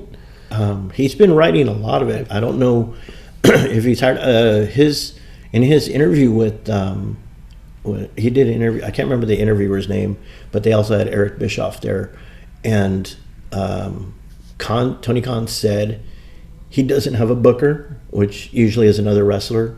He books all the matches. He writes the shows himself, or at least he's written a handful of them. He might have help now, but he said he really can't leave it to anybody else. So he's a micromanager like Vince, but he's doing it the right way. He's treating his talent very well, and he's saying, well, give some ideas. And like he said, there was the Bischoff had congratulated him on the Sunny Kiss Joey Janela video at the gas station fight. And Tony Khan said, they brought me like a short film, and I had to edit it down to like a minute and a half. And Bischoff was like, well, of course they want, a 2-hour film. They want it on screen, which we did talk about trying to find that on YouTube, right, to see if we can find the uncut version. But Tony Khan writes a lot of the shows. He writes to time. He writes to commercials, although he screwed that up a couple of times, because when Jericho, the first time before the replay, when Jericho turned the towel around, they cut to commercial. Yeah, right. But he writes to commercial breaks. He knows where the commercial breaks are, and he writes the entrances. He writes the stories. He's doing a really good job. But Tony Khan should write for Marvel. He does. He needs a little bit of help though, for his continuity. It's like he gets so much ideas from the guys, and he says, "Oh, okay, yeah, we can use this. No, we can't use that." It screws up the rest of the stories that are going on. Crap. And I think that is about all we have time No, for. I thought you wanted to talk about Jake Roberts. Oh, yeah. We watched recently. I rewatched and you watched a documentary called "The Resurrection of Jake the Snake," and this was Jake Roberts' battle with addiction and alcoholism, and he got a call from Diamond Dallas Page, who started running a yoga. Well, he started DDP yoga years ago, and it's changed a lot of people. But I think he was the first client, Jake the Snake, that he brought in to try to help him with his addictions. And then that's when he started calling his place the Accountability Crib. And but he did work before with Dustin. Yeah, Dustin had been there previously. And so anyway, this thing covered about a year in the life of Jake the Snake, where he started doing his yoga. I mean, he couldn't even stand. Yeah, before. And some of his yoga poses and everything. And then another big part of it was they brought in Scott Hall too. And they both got way better. Scott Hall was after that was at the Hall of Fame. He looked good. He looked great. He spoke really good. I don't think he's done any wrestling. I know that during his time at the Accountability Crib, when he left, he supposedly, there's a controversy saying that he showed up at this county fair wrestling show and he was drunk, but I don't know. But since being with DDP, he got hella better, and so did Jake. They kind of helped each other. And then that was 2000. I think it left off at 2016. Yeah, or 15. So right before. So a couple of years before. 4 years. I think it was 2016. So 2004. 4 years later, 2020 is when he came out, right? Yeah.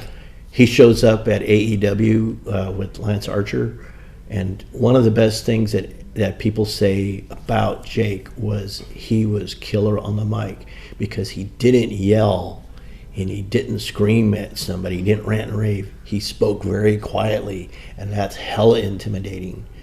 And to see, it makes me so happy to see him as a completely sober guy in his late 60s now, but coming out on a new program. He's brought back the snake a little bit. He got into a tiff with Arn. No, he got into a tiff with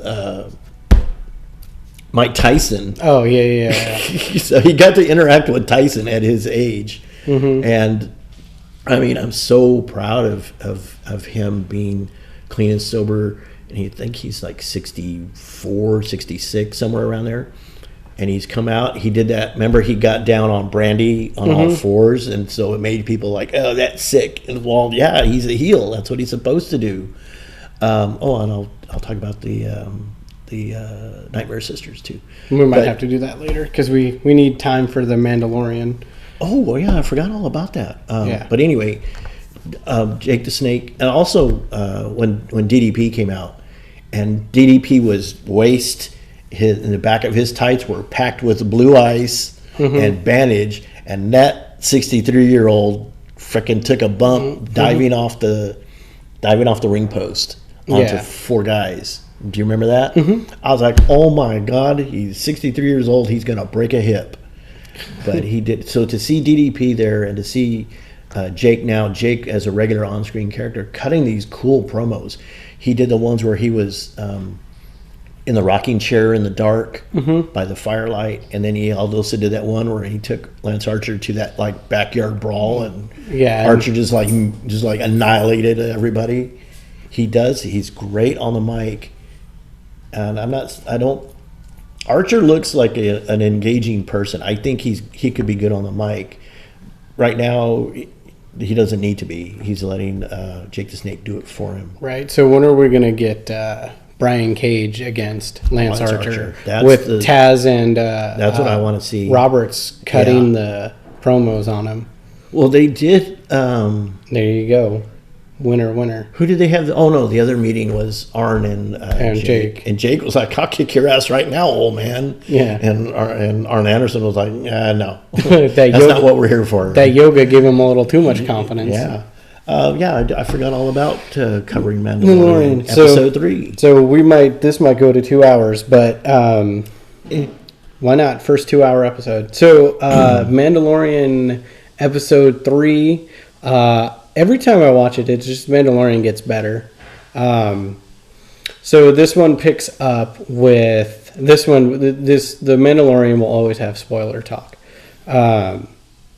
This picks up with him returning to I can't think of the name of the planet, but he returns with the baby Yoda, and he's collecting his bounty. He gets paid with the Beskar, but you can. And you brought this up that, he's got the helmet on, so obviously we don't get his facial expressions, but we still get an idea of through the music and like kind of body positioning. Yeah, how they shoot him. His head might be cocked a little bit, and the background music swells, and they just kind of zoom in on him. You get how he's feeling. You get an emotional. You don't get an expression, but you get an emotional response to the scene that he's doing. Right. It's and awesome. As a semi-quiet character too, it just works really, really well. Jon Favreau is a genius. Doing a great He's great an job. Amazing guy. Great job. But he even asks, he asks 2 to 3 times. What's his name? Pedro Pascal? Yeah. The guy that's Mandalorian? Yeah, he asks like 2 to 3 times, like, what are you going to do with it? And nobody will really give him a straight answer. So he takes his Beskar payment, goes and gets his dope armor. And actually, something I had missed the first time is the blacksmith tells him that there's enough left over, and then she's going to make because he's not going to use he's not going to get his insignia, so she makes they're called the songbirds or the whispering birds or something like that. I can't exactly remember. No, he says he doesn't want the insignia. Yeah, well, because he didn't take a noble kill. Oh, that's right. So instead, she makes the whispering birds, but there was also left over that he could have like something else to his armor, and he said no, leave that for the found ones, which I missed was the new recruits, the two other Mandalorians that you can see just kind of briefly that don't really have armor. But that one dude wasn't a new guy. No, but it wasn't for him. Yeah, the guy that picks a fight with him. Yeah, it wasn't for him. It was for the two initiates that they had, and I completely missed that the first time. But that was really cool. Then he goes on his rampage through that little house, which part of that doesn't make sense. Like, I get the whole rampage, but he goes to the front door, rips this eyeball thing off to get the stormtroopers or ex-stormtroopers, whatever, to come out, and they leave the front door open, and then he goes around and blows a hole in the side of the wall. I was like, well, maybe he couldn't. He just wanted them to come out, so that would be less people inside, because he wasn't going to be able to go through the front doors because that's where everybody is, especially since there was this camera malfunction. So they're all going to be in that area wondering what's up, and then that's why he blew a hole in the back so he could sneak in. Yeah, sneak. Yeah, and then the discount Dr. Bashir, he's like, what'd you do to him? And he's like, we didn't do nothing. If it wasn't for me, he'd be dead. I saved him. So Mando chooses not to kill him too. Mm-hmm. And he grabs the baby Yoda and he makes like a library and books it. Mm-hmm. With some run-ins, but he's blasting everybody in his way. He uses I think they're called whispering birds or songbirds, something like that. I think it was whispering birds. Yeah, and he uses those to take out a bunch of troopers. There's like little miniature missiles that come off of his hand, and they're like the arrow that Yondu has. Yeah, they go wherever he wants them to go. But anyway, yeah, it was a solid episode. Yeah. They're only about 30 to 40 minutes. Which I keep forgetting. Actually, they got to be less than 40 minutes because I can watch an episode and a quarter of The Mandalorian, and that would equal like one episode of The Walking Dead. Mm. So it's been good. It's great. There's 8 episodes, and it's coming back in September. Yeah. For the second season. Favreau, great writer, great director.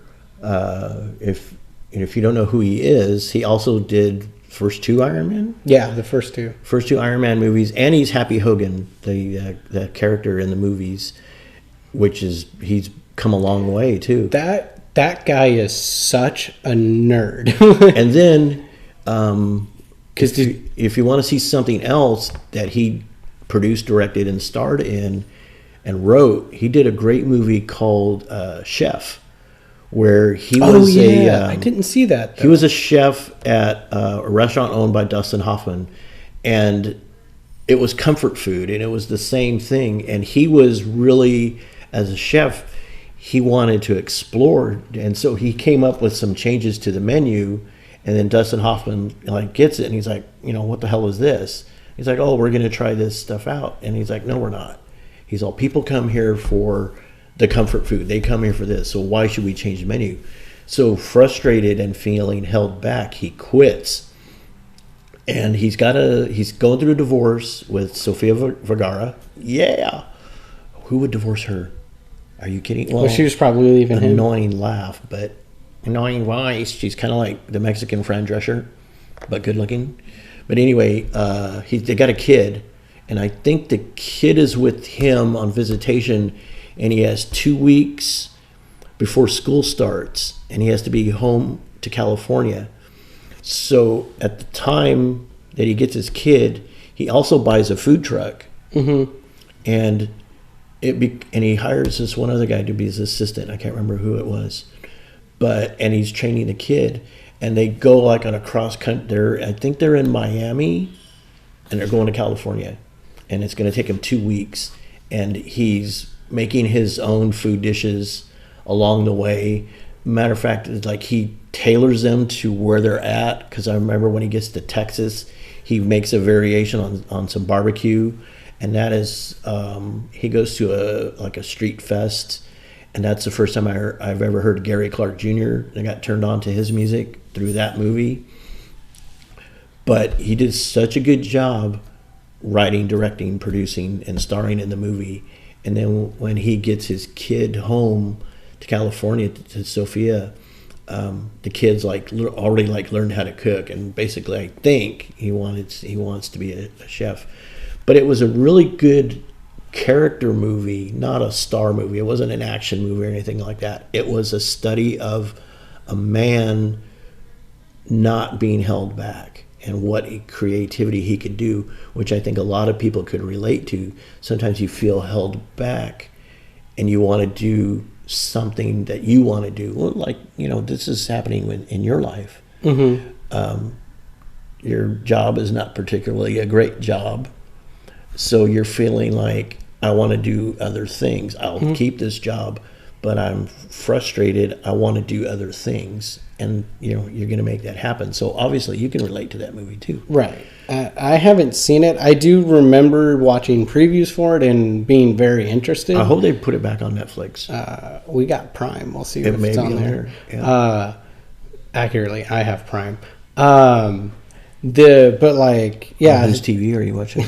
Whose Xbox are you watching it on? Aha. So, but Favreau on The Mandalorian is great, and The Mandalorian, it's such a wealth of Star Wars knowledge and characters. Characters from all the movies are popping up. Remember the little guy that lives in Jabba's tail, I think, or lives in a pocket on Jabba. That little thing, he goes, that little alien. Yeah, they show one of his race roasting on a spit, getting ready to be eaten. Yeah, like I said, Favreau is such a nerd. Like, there's no other. I mean, and some people don't like this movie, but in the Daredevil movie, he plays Happy Hogan. I'm sorry, not Happy Hogan. Foggy Nelson. And he did a great job. And he did good too. And actually, I like that movie. Swish. But yeah. Swish. And then I love that Matt picks it up. It's like, anyways, some people don't like that movie. I like that movie. I love that movie. It's good. Affleck as Daredevil did a great job. And that's another iffy casting. People are like, what? Right. But and then Favreau goes and basically launches the MCU, directing Iron Man, the first Iron Man, and then doing two. Like, that already puts him a Marvel nerd. And then you're like, Star Wars, watch me kill that right now in the good way. Knock it right out of the park. Man. Oh my gosh, that dude. So that would be a person I would like to meet. 8 episodes in, and we're recapping them all week by week because Marvel isn't giving us anything right now. Except for the bits of news that I'm collecting. But season 2 is coming. I can't wait for it. Yeah, I am Mando excited. I am Mando excited for season Carl 2. Weathers. Carl Weathers is killing it as his boss. Mm-hmm. Sort of the guy that gives him his bounties. Gus Fring. Yeah, what's the actor's name? Giancarlo Esposito. Oh, okay. We also saw Breaking Bad, and so that guy is Gus Fring. He's been in a lot of things. He actually started out way back on one of those cop shows, Homicide, Life on the Street, and he played the son of Andre Bauer, who is the boss on what's Sandberg's cop show? Something 99. Oh, Brooklyn 99. Brooklyn Nine-Nine. Yeah, that guy who's his boss, the black guy. Raymond Holt. Yeah, that's Andre Bauer. Back in the day, he played on a spin-off kind of like of SVU type of show called Homicide, Life on the Street, and Giancarlo Esposito played his son. That's how far back I know. And when I saw him, I was like, well, first of all, he looks Puerto Rican, but he could pass. He's dark enough to pass for African American. But I was like, I have this thing when I see these guys, I try to remember their names so that way I can follow them to see where they go, because I have the feeling that they're going to be a big person. and role wise, and Giancarlo Esposito has killed it in almost everything I've ever seen him do. Mm-hmm. His work in Breaking Bad as Gus Fring was just crazy. If you haven't, and I don't know why you haven't seen Breaking Bad, but go check it out. They introduce Gus. It's third so season? good. I want to say the second season. Well, he becomes a major player in the third season, but you can see that the characters go to Pollos Hermanos, and then he dies in the third season. Spoiler. I'm sorry. But he comes out at the end of the second season is when they introduce Gus Fring, but they have already been going to Pollos Hermanos. Mm-hmm. Chicken Brothers. But anyway, but Mandalorian. In Mandalorian, his character is awesome. Carl Weathers, we said. Nick Nolte as the voice of the little guy, whatever he was called. Yeah. And he said, "I have spoken." Mm-hmm. It's like, I don't want to hear no more. I don't want your money. I don't want a reward. I have spoken. Yeah. It's like, dude, that's it. End of conversation. Nick Nolte did a great job as that character, and everybody that they've got now. Is it Gina Carano from Deadpool? That's that one, that bounty hunter friend of his. I think it is, but when we get to episode 4, we can confirm that. But that's episode 4. Mandalorian talk was a little light, just because of a lot of the wrestling took up most of this time. Well, because we had to get caught up. We're caught up. There's some storylines on Dark where they did develop the Nightmare Sisters, Allie and Brandy Rhodes, and they won 2 in a row on Dark. So then they put them on the main show on Dynamite, and they won their match there. But there's still dissension. QT Marshall is still quarantined, and so they brought in Allie. She left. She came out with Butcher and the Blade. Now, if you go back, we'll see if their long game holds out. The original mission, the original reason Butcher and Blade and Allie came out was they wanted to take out Cody. And then they failed in their attempt. So then they just became a tag team. Allie now has left them, apparently, and she's trying to insinuate herself into the Nightmare family. But it's a swerve. She's coming on to QT Marshall. It's funny. She got him hair plugs. He actually legit went out and got himself hair plugs and put them on. Bought what did he buy? Like a Maserati or a Lamborghini or some kind of sports something. Car. And Dustin Rhodes like, dude, what are you doing? And so they've been playing that out on Dark. And then, but now that he's under quarantine, they paired Allie with Brandy Rhodes and made him a female tag team. But she's reluctant to tag. Dustin is totally suspicious of her. He knows it. She's just trying to screw Cutie over. And it's just a long game storyline. I hope it plays out the way I think it's going to play out. Mm-hmm. And so I think that's going to be just about it for this week. Oh, I had posted on my Facebook, because there's something that you and I talked about is going to be the future of Eric Wolf Productions. We're going to start possibly 3 other channels. Well, it would be under one channel, but just more videos. Right. Well, okay, so it would still be Eric Wolf Productions, but you've talked about wanting to do, one was something about playing video games. Yeah, so some nostalgia video games, but games that you never played. Yeah, games that I personally haven't played. I know of them. I just haven't played them myself. But they're older games. Yes. And it would be, I don't know, it's one of those, I can't, I'm too old. I can't sit and watch. I can't sit in front of my TV watching somebody in front of their TV playing a video game. Oh, you can watch NASCAR. But young guys can do that, right? Yeah. Okay. So, but that's an idea that you had. What was the other one? Reacting to old black and white movies? Well, specifically noir movies, because that they interest me. Not that, I don't know. I just think they're very interesting. To help you get started, I know you queued up some stuff in Amazon Prime, but you've got 10 Hitchcock movies. I do have none of his well-known movies, none of his like the stuff that are iconic and legendary and in the lexicon, North by Northwest, freaking Family Plot, the Rear Window, none of that stuff. But 10 other movies that he made that could be interesting. At first I was like, I dismissed it because like, well, they're none of his good movies. Right. Who knows how good they may be? They may be really good. So you do have that starter kit right there. I do. I have the Hitchcock movies, and then I have some of the other crime dramas queued up. On Amazon Prime. Yeah, get ready to watch those. So that's another channel or another a different show? Type of video. Yeah. I'm trying to. So I wasn't going to talk about this because I'm working on getting names and getting those segments kind of filtered out, and then I also wasn't going to talk about this, but in the future I might be moving out relatively soon-ish. So I want to kind of get things squared away first. And then we'll still do this podcast, but we'll have to do it over Zoom or some other platform.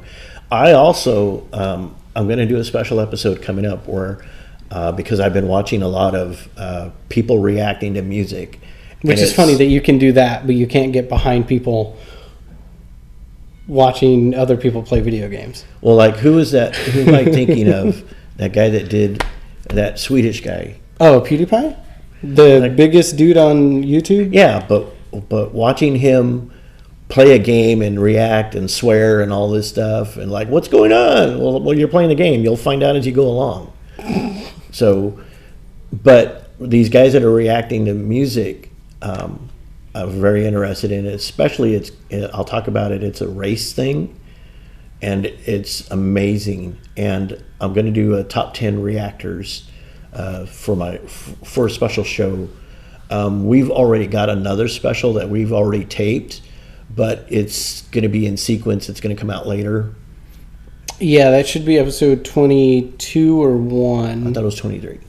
Because we got to go through, remember, after the 8 episodes of Mandalorian. So like, okay, today, this is episode 14. We went through 3. So there's 5 more. Oh, that only brings it up to 19. Where was your math? I don't know. So that could be episode 19 or 20. Yeah. A special one that we've already taped, which I wasn't a part of. Eric has a special guest, and they're talking about D&D. Yeah, we talk about Dungeons and Dragons and Avatar, both Korra and the Last Airbender. And then I'm going to do that special episode by myself.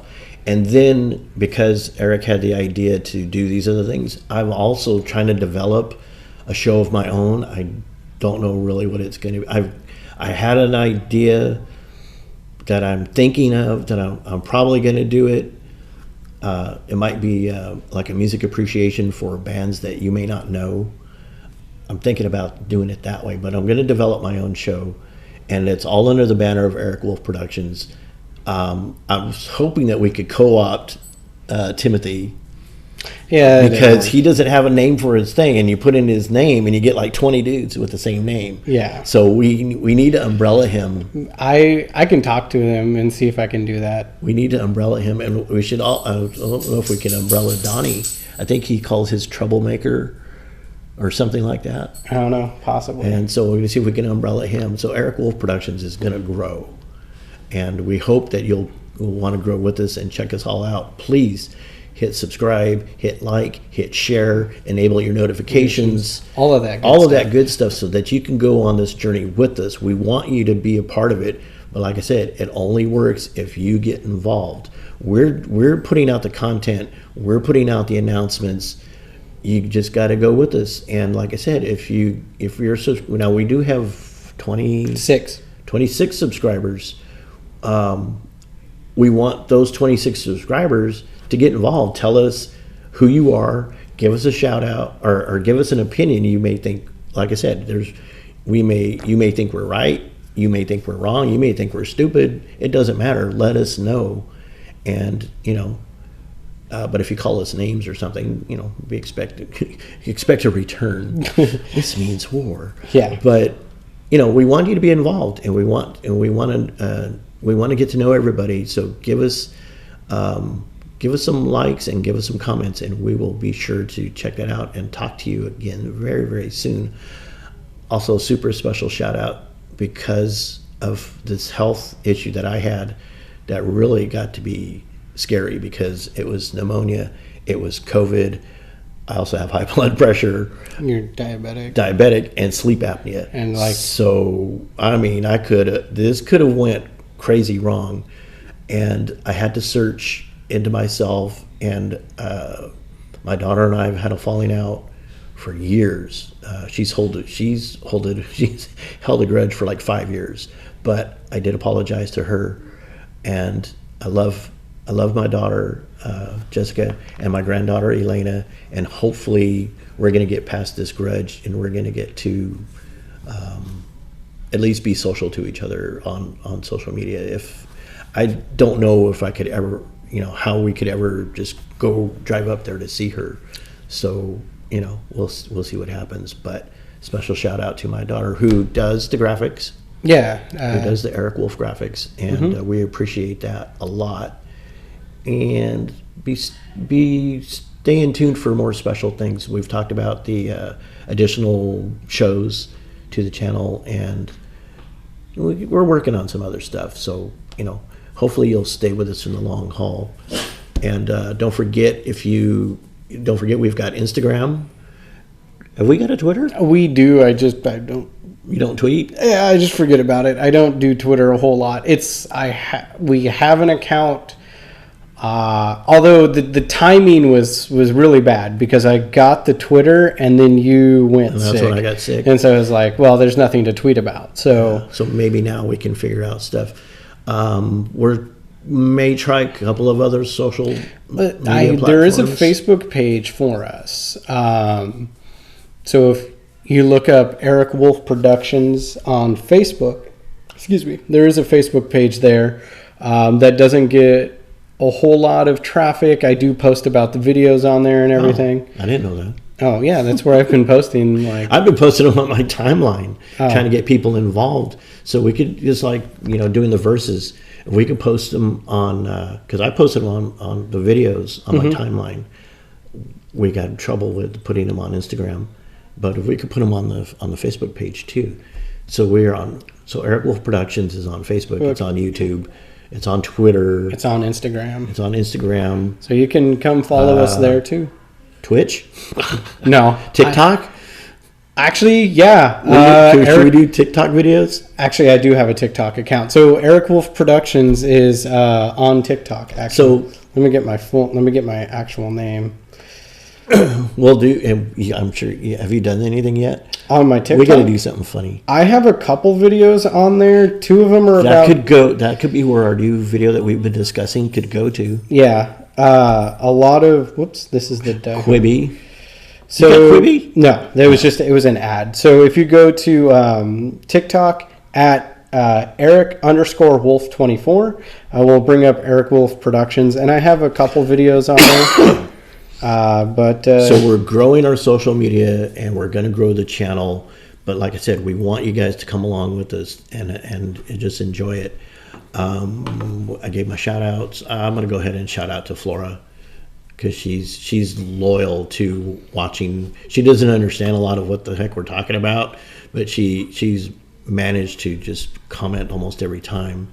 So shout out to my goddaughter Flora and her dad Kevin, who's up in Stockton. Is a good friend of mine.